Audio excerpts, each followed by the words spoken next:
கர்த்தருடைய உன்னத நாமம் மகிமைப்படுவதாக.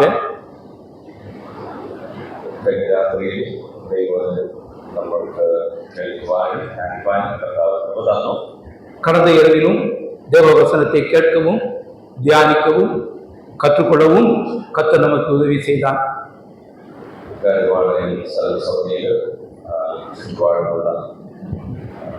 പ്രത്യേകിച്ച് ഉണ്ടായിരിക്കുന്ന സ്ത്രീകളിൽ ഒക്കെ കടന്നു വന്ന എല്ലാ പ്രിയപ്പെട്ടവരെയും ഓർത്ത് സ്തോത്രം ചെയ്യും. இந்த ராஜபாளையம் சபையில் ஐக்கியத்தில் இருக்கக்கூடிய சகோதர சகோதரிகளும் சுற்றுப்புறங்களிலே குறிப்பாக குண்டாயிரத்தில் இருந்தும் ஸ்ரீவில்லிபுத்தூரில் இருந்தும் அன்பான சகோதர சகோதரிகள் கலந்து கொள்ளக்கூடிய நிலைமையிலே கர்த்தர் உதவி செய்திருக்கிறார். இந்த பிரபாத வேளையில் முன்பாக இந்த காலை வேளையிலும் தேவனுடைய வார்த்தைக்கு முன்பாக நாம் அமர்ந்திருக்க போகிறோம்.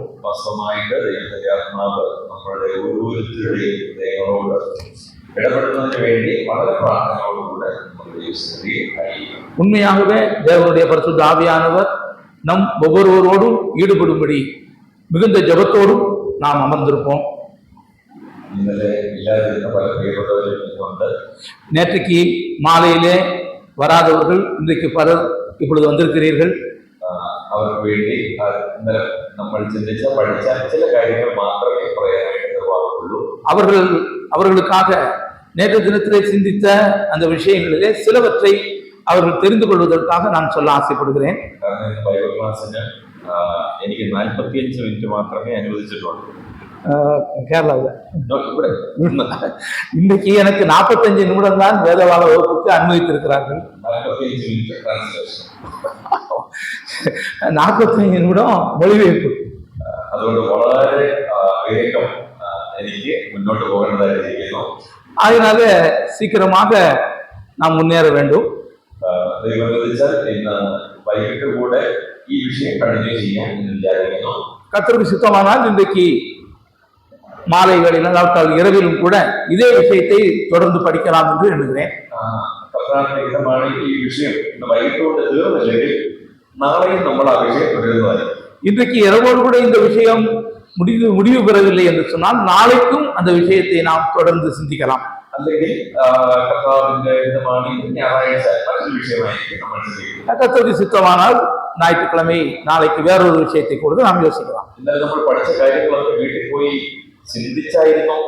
நேற்றுக்கு நாம் கற்றுக்கொண்ட விஷயங்களை வீடுகளில் போய் கொஞ்சமாவது யோசிச்சு பார்த்தீங்களா? யோசிச்சு பார்த்தீங்களா? அதோ இന്നലെ உறங்க பற்றி இல்லாட்டா நேற்றுக்கு தூங்க முடியலையா? உறங்கியதல்ல നമ്മുടെ விஷயம், இന്നലെ படிச்சது മനസ്സിലായോ എന്നുള്ളതാണ്. தூங்குறது நம்முடைய விஷயம் அல்ல, நேற்றைக்கு கற்றுக்கொண்டது நம்முடைய மனதிலே புரிந்திருக்கிறதா என்பதுதான் கேள்வி. ஆத்மாவிலூടെ മനസ്സിലാക്കാൻ നമുക്ക് കൃപ തരും. கர்த்தராகிய தேவன் அவருடைய ஆவியானவர் மூலம் அதை புரிந்து கொள்வதற்கான கிருபையை ஆண்டவர் கொடுப்பார். നമുക്കറിയാം പൗലോസ് ലുദിയ എന്ന് പറയുന്ന സ്ത്രീയുടെ അടുക്കൽ ദൈവവചനവുമായിട്ട് പോയപ്പോൾ நமக்கு தெரியும் பவுல் அப்போஸ்தலன் லிதியா என்ற பெண்ணினிடத்திலே அவள் தேவனுடைய வசனத்தை கொண்டு போன பொழுது அவள் தேவனுடைய வார்த்தையை கேட்டாள். ദൈവത്തിന്റെ ആത്മാവ് അല്ലെങ്കിൽ കർത്താവാണ് ഈ വചനം ശ്രദ്ധിക്കേണ്ടതിന് അവളുടെ ഹൃദയം തുറന്നു. ஆனால் தேவ ஆவியானவர் அல்லாவிட்டால் கர்த்தராகிய தேவன் அவள் கேட்ட தேவனுடைய வசனத்தை கவனிக்கும்படியாக அவளுடைய இருதயத்தை திறந்தார். നമ്മുടെ ഉത്തരവാദിത്വം നമ്മൾ ചെയ്യുകയാണെങ്കിൽ കർത്താവിന്റെ ഉത്തരവാദിത്വം കർത്താവ് ചെയ്യും. நம்முடைய பொறுப்புகளை நாம் செய்வோமானால் கர்த்தர் செய்ய வேண்டிய பொறுப்புகளை அவர் செய்வார். அவள் கேட்டுக்கொண்டிருந்தால் கர்த்தருடைய இருதயத்தை திறந்தால் அவள் கர்த்தரை ஏற்றுக்கொண்டார். ശ്രദ്ധിക്കുക എന്ന് പറഞ്ഞാൽ ഉള്ളിലേക്ക് പ്രവേശിക്കുക എന്നാണ് ഇതിന്റെ അർത്ഥം. கவனித்தல் என்று சொன்னால் நாம் கேட்கிற காரியங்கள் நம்முடைய மனதுக்குள்ளே நுழைகிறது என்று அர்த்தம். நம்முடைய கர்த்தர் தான் நம்முடைய மனதையும் இதயத்தையும் திறக்கிறவர். ശിഷ്യന്മാര് ഈ ഭൂമിയിലായിരുന്നപ്പോൾ ശിഷ്യന്മാരോട് കർത്താവ് എപ്പോഴും വചനം പറഞ്ഞുകൊണ്ടിരിക്കുകയായിരുന്നു. கர்த்தராகிய இயேசு கிறிஸ்து இந்த பூமியில இருந்த பொழுது தம்முடைய சீடர்களிடத்தில் எப்பொழுதும் அவர் தம்முடைய வார்த்தையை சொல்லிக்கொண்டே இருந்தார். അവർ വയലിലൂടെ സഞ്ചരിക്കുമ്പോൾ വയലിലെ കാര്യങ്ങൾ ഉപമയായിട്ട് പറഞ്ഞ് കർത്താവ് ദൈവത്തിന്റെ വചനം പറഞ്ഞു. அவர்கள் வயல் வெளியிலே நடந்து போகும் பொழுது அந்த வயலை பற்றிய சில காரியங்களை ஓமைகளாக ஆண்டவர் சுட்டிக்காட்டி அவர்களுக்கு வசனத்தை போதித்தார். അവർ മുന്തിരിത്തോട്ടത്തിലൂടെ പോകുമ്പോൾ മുന്തിരിത്തോട്ടത്തോട് ബന്ധപ്പെട്ട കാര്യങ്ങൾ കർത്താവ് പറയും. அவர்கள் திராட்சை தோட்டத்தின் வழியாக சென்ற பொழுது திராட்சை தோட்டத்தினுடைய விஷயங்களை பற்றி கர்த்தர் சொல்லி போதித்தார். எப்பொழுதும் தேவனுடைய வார்த்தையை சொல்லிக் கொடுத்து கொண்டே இருந்தார். ஆனால் அவர்களுக்கு அந்த நேரத்திலே புரியவில்லை.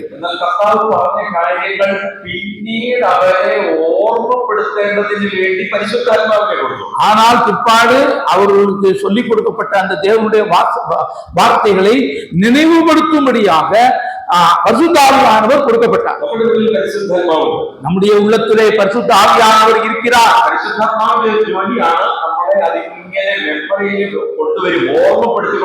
பரிசுத்த ஆவியானவருடைய ஒரு வேலைதான் நாம் கேட்ட தேவ வசனங்களை நம்முடைய நினைவிலே நம்முடைய மனதிலே திரும்ப திரும்ப நினைவுபடுத்திக் கொண்டே இருக்கிறது.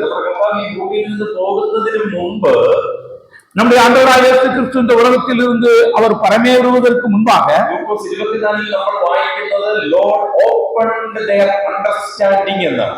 லூக்கா 24 வாசிக்கிறோம், கர்த்தர் அவருடைய மனதின் கதவை திறந்தார், அல்லாவிட்டால் அவர்களுக்கு புரிந்து கொள்வதை ஏற்படுத்தினார். அவருடைய புத்தியை திறந்தோம். கேரளா மலையாளத்திலே கர்த்தர் அவர்களுடைய புத்தியை திறந்தார் என்று எழுதப்பட்டிருக்கிறது.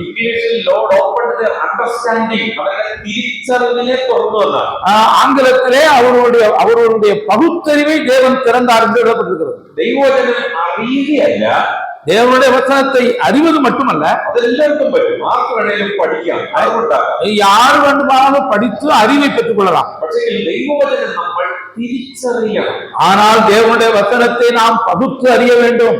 தெய்வஜனம் பரிஞானத்தில் படிக்கிறது, ஞானத்தில் படிக்கணும். தேவனுடைய வசனத்தை வெறுமனே நம்முடைய புத்திபூர்வமாக படிப்பதல்ல, அது தெய்வீக ஞானத்தோடு நாம் கற்க வேண்டும். நாலேஜில் படிக்க பாடில்ல, விஸ்டத்தில் படிக்கணும். நாம் அறிவிலே படிப்பதல்ல, நாம் நமக்கு ஞானத்திலே கற்றுக்கொள்ள வேண்டும். அறிவு நம்மளை சிறுப்பிக்கும். அறிவு நமக்கு இருமாப்பை உண்டு பண்ணும். ദൈവത്തിന്റെ ആത്മാവിലൂടെ ஞானத்தால் നമുക്ക് ലഭിക്കുന്ന വചനം നമ്മളെ ആത്മീയമായിട്ട് അത് വർദ്ധനവിലേക്ക് നയിക്കും. ஆனால் தேவனுடைய ஆவியானவர் மூலமாக அவர் கொடுக்கிற ஞானத்தின் மூலமாக நாம் கற்றுக்கொள்கிற வசனம் நம்முடைய ஆவிக்குரிய அபிவிருத்தியை கொண்டு வரும். மக்கள் வந்து கொண்டிருக்கிறதுனாலே முக உரை கொஞ்சம் நீட்டிக்கொண்டே இருக்கிறது. கர்த்தர் நமக்கு உதவி செய்வாராக. நேற்றைக்கு நாம் கற்றுக்கொண்ட சில விஷயங்களை சுருக்கமாக சொல்லுகிறேன். நேற்றைய தினத்திலே 2 வார்த்தைகளை சிந்தித்தோம். அதில் முதலாவது வார்த்தையை தான் அதிகமாக நேற்றைய தினத்திலே கற்றுக்கொண்டோம். இன்றைக்கு 2வது வார்த்தையையும் அதோடு சேர்த்து நாம் படிக்க இருக்கிறோம். நேற்றைக்கு அங்குமிகுமாக சில காரியங்களை சொன்னோம். இன்றைக்கு அதை ஒரு சரியான முறையிலே ஒரு ஒழுங்கான രീതിയിலே சொல்ல விரும்புகிறோம். ഞാൻ ഇവിടുന്ന് ദൈവം അനുവദിച്ച നാളെ ഉച്ചയ്ക്ക് ഈ ഗുരുവായൂർ എക്സ്പ്രസിന് കയറുന്നത് വരെ മാത്രം ഇത് ഓർത്താ പോരാ, ഇന്നും നിങ്ങളുടെ ജീവിതത്തിൽ ഇത് ഓർക്കണം. நாளைக்கு கர்த்தர் விசுத்தமானால் மத்தியானம் அந்த குருவாயூர் எக்ஸ்பிரஸ்ல நான் போகிற வரையிலும் இதை நினைத்தால் போதாது, நீங்கள் உங்கள் வாழ்க்கையிலே எப்பொழுதுமே இதை நினைத்துக் கொண்டிருக்க வேண்டும். நீங்கள் ஒருவேளை என்னை மறந்து போகலாம், ஆனால் நான் சொன்ன இந்த விஷயங்களை நீங்கள் மறந்து விடக்கூடாது. என்னை நீங்க மறக்க மாட்டீங்க, எனக்கு நல்லாவே தெரியும். எனக்காக நீங்கள் ஜபிக்கிறீர்கள்.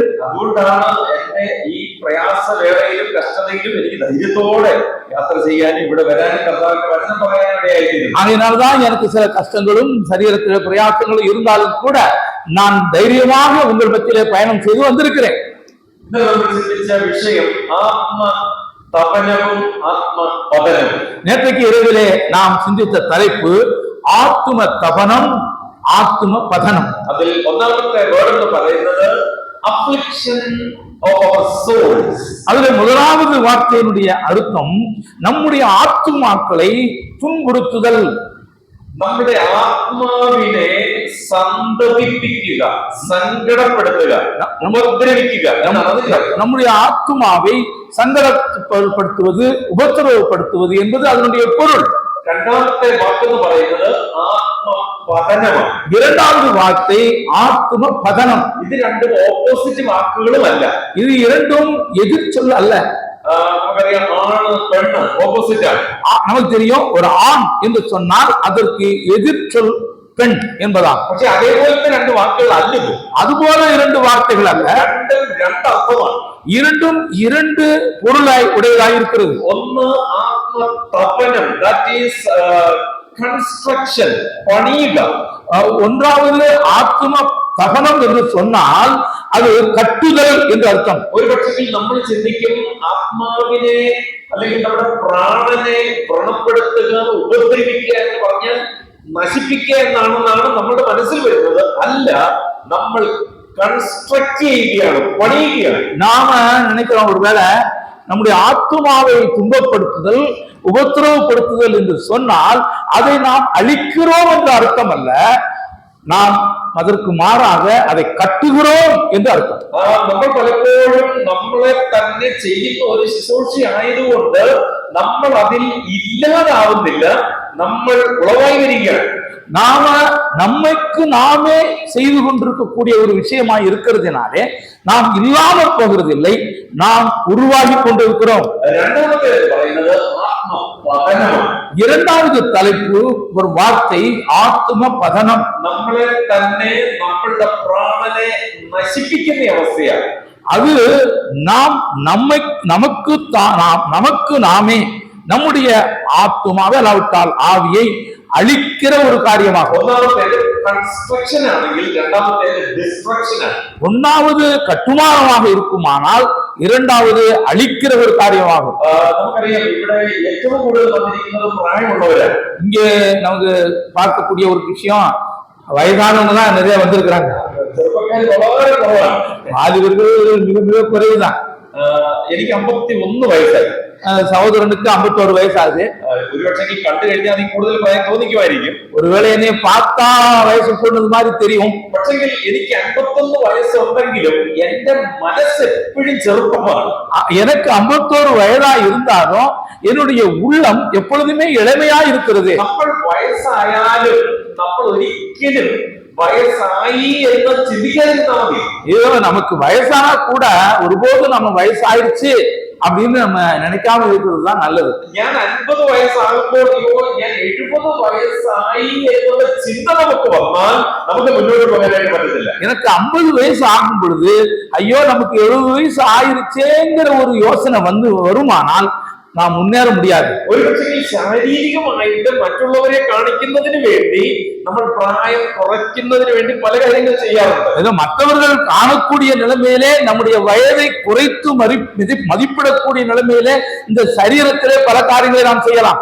കോവിഡ് വരുന്നതിന് മുമ്പ് ആളുകളെല്ലാം മുടി ഡൈ ചെയ്യുമായിരുന്നു. எங்க அந்த டோபா வர்றதுக்கு முன்னாடி ஆட்கள் எல்லாம் தலைமுடியை, நரைமுடியை அவர்கள் டை, அதாவது அந்த என்ன செய்யுது, டை அடிச்சு கருப்பாக்குனாங்க. கொரோனா வந்து കഴിഞ്ഞപ്പോൾ எல்லாரும் வீட்டில் இருக்கிறாங்க. ஆனா கொரோனா வந்த பிற்பாடு எல்லாரும் வீட்டுல இருந்தாங்க. 2-3 வருஷம் எல்லாரும் வீட்டில் இருக்கிறாங்க. எல்லாரும் வீட்டுல இருந்தாங்க. ஆனா யாரும் அங்க சாயம் பூசவில்லை. என்ன காரணம்? இதோ என்னை யாரும் பார்க்கவில்லை, நான் இனி பயணப்படுவதில்லை. ஆனால் கொரோனாவுக்கு பிற்பாடு எல்லாரும் வெளியே வந்த பொழுது மறுபடியும் எல்லாரும் டை அடிக்க ஆரம்பிச்சுட்டாங்க. தமிழ்நாட்டிலൊക്കെ ഈ ഡൈ ഒക്കെ ചെയ്യുന്നത് വളരെ കുറവാണ്. தமிழ்நாட்டில் டை செய்யறதில்ல. அப்படியா? செய்யறாங்க. தமிழ்நாட்டுல பொதுவாக இந்த சாயம் பூசுதல் என்பது குறைவா இருக்கிறதுன்னு நினைக்கிறேன். நான் செய்ய வேண்டிய அவசியம் இல்ல, முடியல முடியிருந்தா தானே செய்யணும். പറഞ്ഞതിന്റെ കാര്യം ലേഡീസാണെങ്കിൽ സൗകര്യമാരാണെങ്കിൽ നിങ്ങൾ അതിൻ്റെതായിട്ടുള്ള രീതിയിൽ പല കാര്യങ്ങളും നിങ്ങൾ ചെയ്യാറുണ്ട്. சகோதரிகளாய் இருக்கிறானால் அதற்கான காரியத்தை நீங்கள் பல நிலைமையில் செய்கிறீர்கள். എന്തിനാണ് നമ്മൾ അത് ചെയ്യുന്നത്?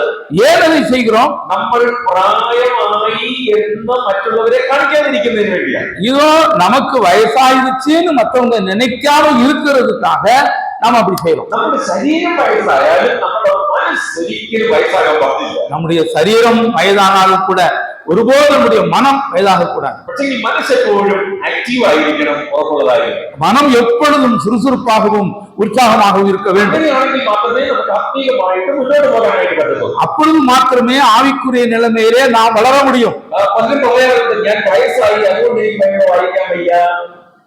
பலரும் நினைக்கிற காரியம் இதுதான், எனக்கு வயசாயிடுச்சு, நான் என்ன பைபிள் வாசிக்க முடியல, ഞാൻ ഇനി മീറ്റിങ്ങിന് പോകുന്നില്ല, நான் இனி கூட்டத்துக்கு போக முடியாது, ഞാൻ ഇനി ശുശ്രൂഷ ചെയ്യുന്നില്ല, நான் இனி ஊழியம் செய்ய மாட்டேன். അങ്ങനെ ഒരു മനുഷ്യനും ചിന്തിക്കാനായിട്ട് പാടില്ല. அப்படி ஒருவரும் யோசிக்க வேண்டிய அவசியம் இல்லை. നോവയുടെ 60ാമത്തെ വയസ്സിലാണ് പെട്ടകം ഉണ്ടാക്കാനായിട്ട് പറഞ്ഞത്. நோவாவுக்கு 600 வயது ஆகும் பொழுதுதான் வேலையை உண்டு பண்ண சொன்னார். നോവ ദൈവത്തോട് എതിരൊന്നും പറഞ്ഞില്ല. நோவா தேவனிடத்திலே எதிர்த்து ஒன்று பேசவில்லை. നോവ ഒരിക്കലും പറഞ്ഞില്ല, ഞാൻ കുറച്ചൊരു ബോട്ട് ഉണ്ടാക്കാം എനിക്കും എന്റെ കുടുംബത്തിന് വേണ്ടി മാത്രം. நோவா இப்படி சொல்லல, ஆண்டவரே எனக்கும் என் குடும்பத்துக்கு மாத்திரம் ஒரு சின்ன படகு வேணா கட்டிக்கிடுறேன். 2 ആന, 2 ജിറാഫ്, 2 സിംഹം, 2 പുലി, 2 കാണ്ടാമൃഗം, 2 ഒട്ടകം, എന്തും വലിയ പെട്ടകമായിരിക്കും അത്. இது 2 யானை, 2 சிங்கம், 2 புலி, 2 காண்டாமிருகம், 2 கரடி, இப்படி அநேக மிருக ஜாதிகள் உள்ளே வரக்கூடிய அளவுக்கு அது எவ்வளவு பெரிய பேரையாக இருந்திருக்கிறது. ഒരു വർഷത്തിൽ അത്രയും നാള് ഈ പെട്ടകത്തിനകത്തവർക്ക് താമസിക്കണം. ஏறத்தாழ ஒரு ஆண்டுகளுக்கு மேலாக எல்லா ஜீவராசிகளும் இந்த பேரைக்குள்ளே அது வசிக்க வேண்டும். ஒரு வருஷத்தை நம்ம ஃபுட் அதிகம் உண்டாக்கணும். அங்கே ஒரு மாதத்துக்கு தேவையான ஆகாரம் இருக்க வேண்டும். എങ്ങനെയാണ് നോക്ക ആ കാര്യങ്ങൾ ചെയ്തു? எவ்வளவு நோவா அந்த விஷயங்கள் எல்லாம் எப்படி செய்தார்? ദൈവം നമ്മോട് എന്തെങ്കിലും ദൈവവചനത്തിലൂടെ പറഞ്ഞാൽ, தேவன் ஏதாவது ஒரு காரியத்தை தேவனுடைய வசனத்தின் மூலமாக நமக்கு சொல்வாரானால், நோ என்ற வார்த்தை தேவனோடு പറയാൻ പാടില്ല. நோ என்ற வார்த்தையை நாம் ஒருபோதும் கர்த்தரிடத்திலே சொல்லக்கூடாது. நமக்கு மனசு மாத்திரம் மதி, நமக்கு மனம் மாத்திரம் போதும், நமக்கு தயாராக மதி, நாம் அதற்கு ஆயத்தமானால் போதும். தெய்வம் நமக்கு கிருபை, தேவன் நமக்கு கிருபை கொடுப்பார். அது செய்யாനുള്ള சக்தியும் பலமும் கர்த்தர், அதை செய்வதற்கான பலத்தையும் சக்தியையும் ஆண்டவர் கொடுப்பார். അതുകൊണ്ട് നമ്മൾ ഓരോ ദിവസം കഴിയുന്നതോറും നമ്മളെ തന്നെ പണിയുന്നവരായിരിക്കണം. ஆகவே நாம் ஒவ்வொரு நாட்களும் கடந்து செல்லக்கூடிய நிலையிலே நாம் நம்மையே கட்டுகிறவர்களாக இருக்க வேண்டும். നമ്മുടെ ജീവിതത്തിൽ വരുന്ന ഓരോ കഷ്ടങ്ങൾ, പ്രോസിക്യൂഷൻ, അതെല്ലാം ദൈവത്തിന്റെ പ്ലാനായിട്ട് നമ്മൾ മാറ്റണം. நம்முடைய வாழ்க்கையிலே வருகின்ற எல்லா சோதனைகளும் வேதனைகளும் எல்லாவற்றையும் உபத்திரவங்களையும் அதையெல்லாம் தேவனுடைய திட்டங்களாக அதை நாம் மாற்ற வேண்டும். ദൈവത്തിന്റെ പദ്ധതികളായിട്ട് നമ്മൾ അത് മാറ്റുമ്പോഴാണ് നമുക്ക് വളരെ അനുഗ്രഹിക്കപ്പെട്ട നിലയിൽ മുന്നോട്ട് പോകാനായിട്ട് സാധിക്കും. தேவனுடைய திட்டங்களாக அதை நாம் மாற்றும் பொழுதுதான் மிகவும் ஆசீர்வதிக்கப்பட்ட நிலைமையிலே நாம் முன்னாலே போக முடியும். എന്താണ് ആത്മതപനം? ஆத்ம தபனம் என்று சொன்னால் என்ன? Recognition of my problem or my sin. என்னுடைய சுயமான குற்றத்தை, பிரச்சனைகளை நான் പകുത്തറിவது. ദൈവത്തിന്റെ ഇഷ്ടം, ഹിതം എന്റെ ജീവിതത്തിൽ നിറവേറാതിരിക്കുന്നതിന് എന്റെ ജീവിതത്തിലെ ഹിൻഡ്രൻസ്, തടസ്സം എന്താണെന്ന് ഞാൻ തിരിച്ചറിയുക. தேவ சித்தம் என்னிலே நிறைவேறக்கூடாதபடிக்கு தடையா இருக்கிற காரியம் என்னுடைய வாழ்க்கையிலே என்ன இருக்கிறது என்பதை பகுத்தறிய வேண்டும். അത് തിരിച്ചറിവാണ്. அதுதான் பகுத்தறிதல். എന്റെ പ്രശ്നം എന്താണെന്ന് ഞാൻ തിരിച്ചറിയും. எனக்கு என்ன பிரச்சனை, எனக்கு என்ன பிரச்சனை என்பதை நான் தானே பகுத்தறிய வேண்டும். മറ്റുള്ളവരുടെ പ്രശ്നം നമുക്ക് ഈസി ആയിട്ട് കണ്ടുപിടിക്കാനായിട്ട് പറ്റും. மற்றவருடைய பிரச்சனையை நாம் லகுவாக கண்டுபிடிக்க முடியும். പക്ഷെ എന്റെ പ്രശ്നം ഞാൻ തന്നെ കണ്ടുപിടിക്കണം. ஆனால் என்னுடைய பிரச்சனையை நானே கண்டுபிடிக்க வேண்டும். എന്റെ പ്രശ്നം മറ്റുള്ളവർ എന്നോട് പറഞ്ഞാൽ എനിക്ക് അവരോട് ദേഷ്യം തോന്നും. என்னுடைய பிரச்சனையை மற்றவர்கள் இடத்திலே சொல்வார்களானால் ஒருவேளை மற்ற சொல்லுகிறவரிடத்தில் எனக்கு கோபம் வரும். നമുക്കൊരിക്കലും അക്സെപ്റ്റ് ചെയ്യാൻ പറ്റത്തില്ല. நாம் ஒருபோதும் அதை ஒத்துக்கொள்ள மாட்டோம். എന്നോട് അസൂയമായിട്ട് അവർ പറഞ്ഞത് നമ്മൾ പറയും. என்னிடத்திலே என் மீது பொறாமையினால்தான் அதை சொல்லுகிறார்கள் என்று நாம் சொல்லுவோம். എന്നോട് ദേഷ്യം ഉണ്ടായിട്ട് അവർ പറഞ്ഞത് നമ്മൾ ചിന്തിക്കും. கோபத்தினால்தான் என்னை பற்றி அப்படி சொல்லுகிறார்கள் என்று சொல்லுவோம். എന്റെ പ്രശ്നം എനിക്ക് തന്നെ ഒന്ന് കണ്ടെത്താൻ ഇടയായിട്ടുണ്ട്. ஆனால் என்னுடைய பிரச்சனையை நானே கண்டுபிடிக்க முடிந்தால் പ്രശ്നത്തിന് പെട്ടെന്ന് നമുക്ക് പരിഹാരം ഉണ്ടാക്കാൻ, அந்த பிரச்சனைகளுக்கு வேகமாக நாம் பரிகாரத்தை காண முடியும். നമ്മുടെ പ്രശ്നങ്ങൾ നമ്മളല്ലാതെ വേറൊരാൾക്ക് കണ്ടുപിടിക്കാൻ പ്രയാസമാണ്. நம்முடைய பிரச்சனைகளை நம்மை தவிர வேறொருவருக்கு எளிதிலே கண்டுபிடிப்பது என்பது கஷ்டம்தான். அதாவது recognition of my sin or my problem. அதுதானே நம்முடைய பாவத்தை, நம்முடைய சுய குற்றங்களை நாமே பகுத்தறிதல். അങ്ങനെ കണ്ടുപിടിച്ചാൽ മാത്രം പോരാ, அவ்விதமாக நாம் அதை கண்டறிந்தால் மட்டும் போதாது. നമ്മൾ കണ്ടതാണ് കൂർത്തുമൂർത്ത കല്ലുമായിട്ട് ഒരു സ്ത്രീയെ കർത്താവിന്റെ അടുക്കിലേക്ക് കൊണ്ടുവന്നു. அங்கே நேற்று தினத்தில் பார்த்தோம், கூர்மையான கற்களை கையில வைத்துக் கொண்டு நம்முடைய கர்த்தராகிய இயேசு கிறிஸ்துவினிடத்திலே ஒரு பெண்ணை கொண்டு வந்தார்கள். അവരോട് ഒരു സ്റ്റേറ്റ്മെന്റ് പറഞ്ഞു. கர்த்தர் அவரிடத்திலே ஒரு அறிக்கை செய்தார். ആ പറഞ്ഞ സ്റ്റേറ്റ്മെന്റ് അവർക്ക് തിരിച്ചറിയാൻ പറ്റി. அந்த அவர் சொன்ன அந்த அறிக்கையை அவர்கள் புரிந்து கொண்டார்கள், அதாவது பகுத்தறிந்தார்கள். അവർക്ക് തിരിച്ചറിവുണ്ടായപ്പോൾ അവർ ദൈവത്തിൽ നിന്നും അകന്നുപോയി. அவர்கள் பகுத்தறிந்த பொழுது அங்கே கல்லறிய வந்தவர்கள் எல்லாரும் தேவனை விட்டு அகன்று போய்விட்டார். തിരിച്ചറിവ് മാത്രം പോരാ, பகுத்தறிதல் மட்டும் போதாது, ദൈവത്തോട് അടുത്ത് വരും. தேவனிடத்திலே பக்கமாக சேர்ந்து வர வேண்டும். Reconciliation with God. தேவனோடு கூட ஒப்புரவாகுதல், தேவனோடு ஒப்புரவாக வேண்டும். പ്രശ്നം എന്താണെന്ന് കണ്ടുപിടിച്ചു. பிரச்சனை என்று கண்டுபிடித்தார்கள். ஆனால் அவர்கள் கர்த்தரை விட்டு போய்விட்டார்கள். ஆனால் நாம் அப்படி இருக்கக்கூடாது. என்னுடைய பிரச்சனையை நான் கண்டறிகிறேன். என்னுடைய பிரச்சனையை நான் எப்படி கண்டுபிடிக்க முடியும்? தேவ வசனத்தின் மூலமாக மட்டுமே. தேவ ஆவியானவர் நமக்குள்ளே இருக்கிறார். தேவனுடைய ஆவியானவர் என்னோடு பேசிக் கொண்டிருக்கிறார். அப்பொழுதுதான் எனக்கு அந்த பகுத்தறிவு ஏற்படுகிறது. அப்பொழுது மாத்திரமே தேவனோடு கூட நான் ஒப்புரவாக முடியும். தேவனோடு ஒப்புரவாகாமல் நாம் தேவனோடு சேர்ந்து நடக்க முடியாது.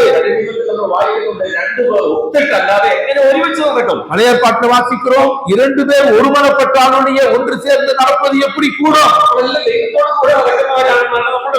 நாம் எல்லாம் நினைக்கிறோம், நான் கர்த்தரோடு கூட நடந்து கொண்டிருக்கிறேன் என்று நினைத்துக் கொண்டிருக்கிறோம்.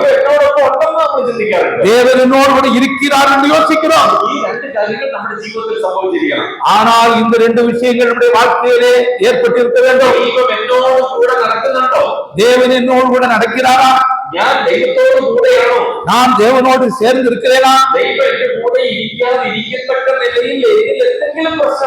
தேவன் என்னோடு கூட சேர்ந்து இருக்க கூடாதபடிக்கு என் வாழ்க்கையில ஏதாவது பிரச்சனைகள் இருக்கிறதா?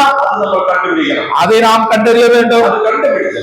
அதை கண்டறிந்து கர்த்தரோடு கூட நான் ஒப்புரவாக வேண்டும். இதுக்கு இடையிலே நடக்க வேண்டிய ஒரு செயல்தான் ஆத்ம தபனம். ഇന്നലെ ആത്മതപനത്തെ കുറിച്ച് ചില വാക്കുകൾ ഞാൻ പറയുകയുണ്ടായി. நேற்று தினத்தே ஆத்ம தபனம் என்ற வார்த்தைக்கு சில வார்த்தைகளை நான் உங்களுக்கு சொன்னேன். ആ വാക്കിലേക്ക് വരുന്നതിന് മുമ്പ്, அந்த வார்த்தைகளுக்கு வருவதற்கு முன்பாக சில காரியங்களை சொல்லுகிறேன். இஸ்ரேல் மக்கள் ஆண்டில் ஒരിക്കൽ മാത്രമേ ഇത് ചെയ്തിരുന്നുള്ളൂ. இஸ்ரவேல் ஜனங்கள் வருடத்துக்கு ஒரு முறை மாத்திரமே இதை செய்தார்கள். എന്താണ് അവർ ചെയ്തത്? அவர்கள் என்றைக்கு அதை செய்தார்கள்? 7-ാം മാസം 10-ാം തീയതി. 7-ാം മാதம் 10-ാം தேதி. അത് അവർക്ക് ഈ ഒരു കാര്യത്തിന് വേണ്ടിയുള്ള ദിവസമായിരുന്നു. அவர்களுக்கு இந்த ஒரு காரியத்தை செய்வதற்காகவே ஏற்படுத்தப்பட்ட ஒரு நாளாகும். നമുക്ക് 12 മാസങ്ങളുണ്ട്. நமக்கு 12 மாதங்கள் இருக்கின்றன. ஜனவரி, பிப்ரவரி, மார்ச், ஏப்ரல் போன்ற மாதங்கள் நமக்கு இருக்கிறது என்பது நமக்கு தெரியும். அதே போல யூதர்களுக்கும் இருக்கிறது.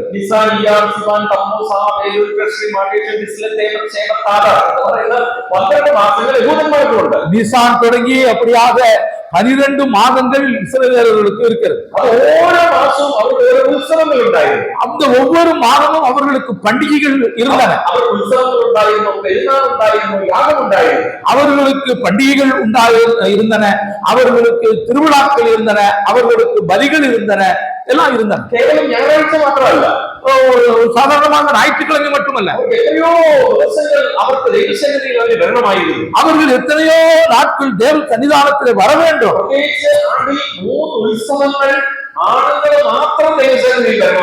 குறிப்பாக வருடத்துக்கு 3 முறை மட்டும் நடக்கக்கூடிய திருவிழாக்களிலே ஆண்கள் மாத்திரம் வந்து பங்கு பெற வேண்டும். அங்கு பிள்ளைகளையும் சகோதரிகளையும் அந்த திருவிழாக்களுக்கு கொண்டு வரக்கூடாது. அங்கே பஸ்கா பண்டிகை, கூடார பண்டிகை, இன்னும் கூட பெசகா பெந்தகோஸ்து பெந்தகோஸ்து பண்டிகை காலங்களிலே ஆண்கள் மாத்திரமாக வருகிறது. இந்த நாட்களிலே மட்டும் ஆண்கள் மாத்திரம் வருகிறார்கள். பெந்தகோஸ்து நாளில் அப்படி ஆண்கள் மாத்திரம் உண்டாயிருந்தது. ஆகையினால் தான் பெந்தகோஸ்தே நாளில் அங்கே ஆண்கள் மாத்திரமே இருந்தார்கள். அங்கே சகோதரிகள் இல்லாமல் இருந்தார்கள். தெய்வத்தின் ஆத்மாவோடு இறங்கினபோது அந்நியர்கள் சம்சாரித்தபோது அப்படி ஆண்கள் மாத்திரமாயிருந்தது. தேவனுடைய ஆவியானவர் இறங்கின பொழுதும் அங்கே அந்நிய பாஷைகள் பேசப்பட்ட பொழுதும் அங்கே ஆண்கள் மாத்திரமே இருந்தார்கள். தேவவசனத்தை படிக்கும் பொழுது மாத்திரம்தான் அந்த சத்தியத்தை நாம் புரிந்து கொள்ள முடியும்.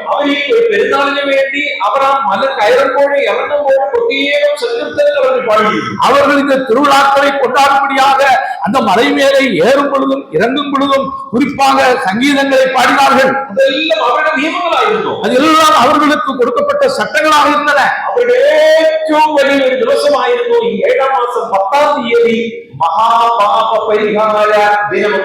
அவ்விதமாய் அவர்கள் ஆசரித்த ஒரு முக்கியமான ஒரு நாள் தான் 7ஆம் மாதம் 10ஆம் தேதி. அது அவர்களுக்கு பாவ பரிகார நாள். அது அவர்கள் ஒருபோதும் மறக்க முடியாது. அது அவர்கள் பயத்தோடு செய்த ஒரு காரியமாக.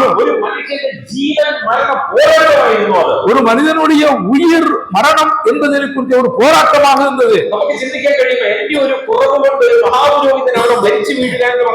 எங்கே நமக்கு தெரியும், ஒரு பிரதான ஆசாரியன் தன் குறைவினாலே அங்கே செத்து விடுவானால்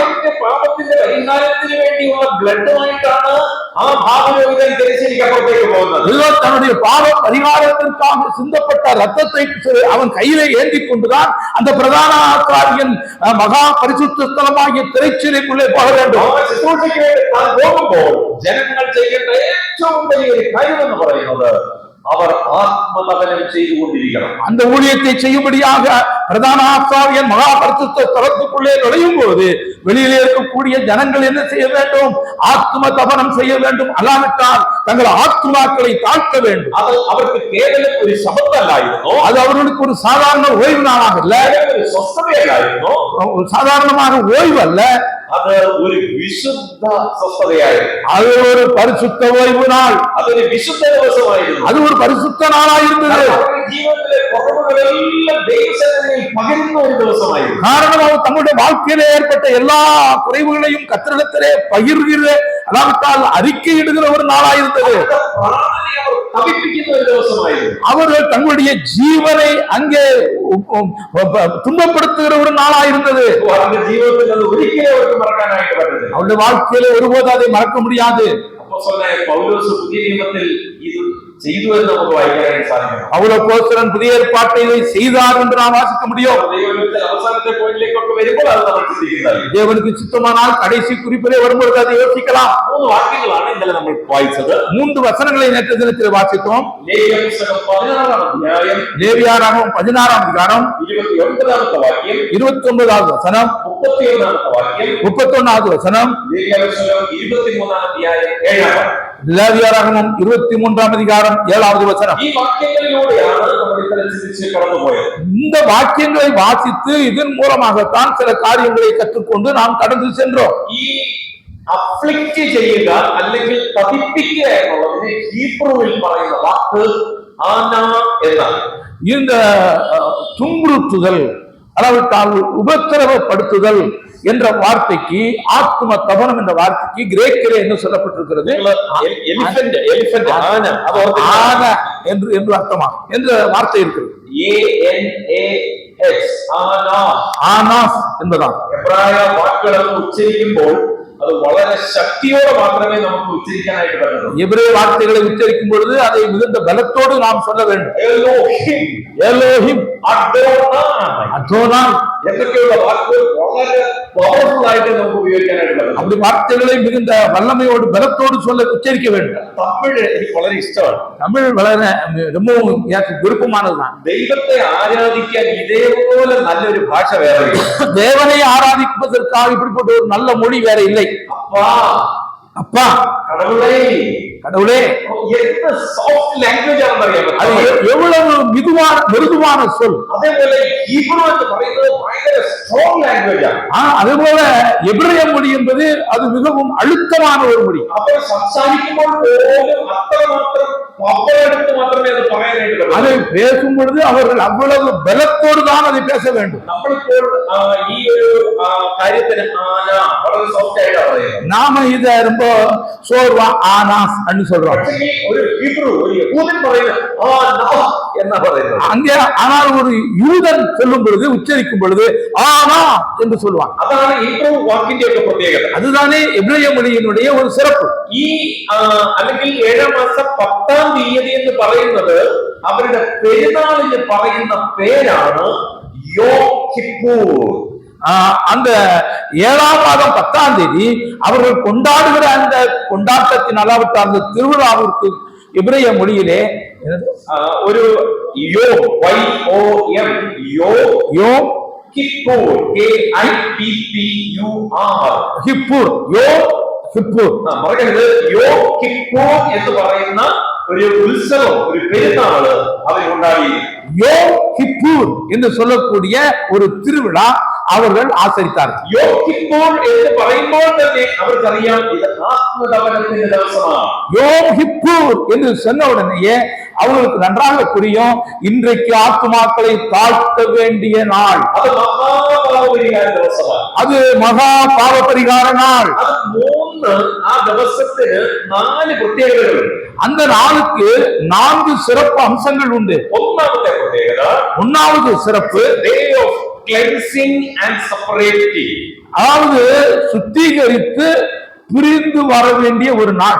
ഒന്ന് ശുദ്ധീകരിച്ച് നമ്മളെ തന്നെ ദൈവത്തിന് വേണ്ടി വേർതിരിക്കുന്ന ഒരു ഉത്സവം അല്ലെങ്കിൽ ഒരു ദിവസം.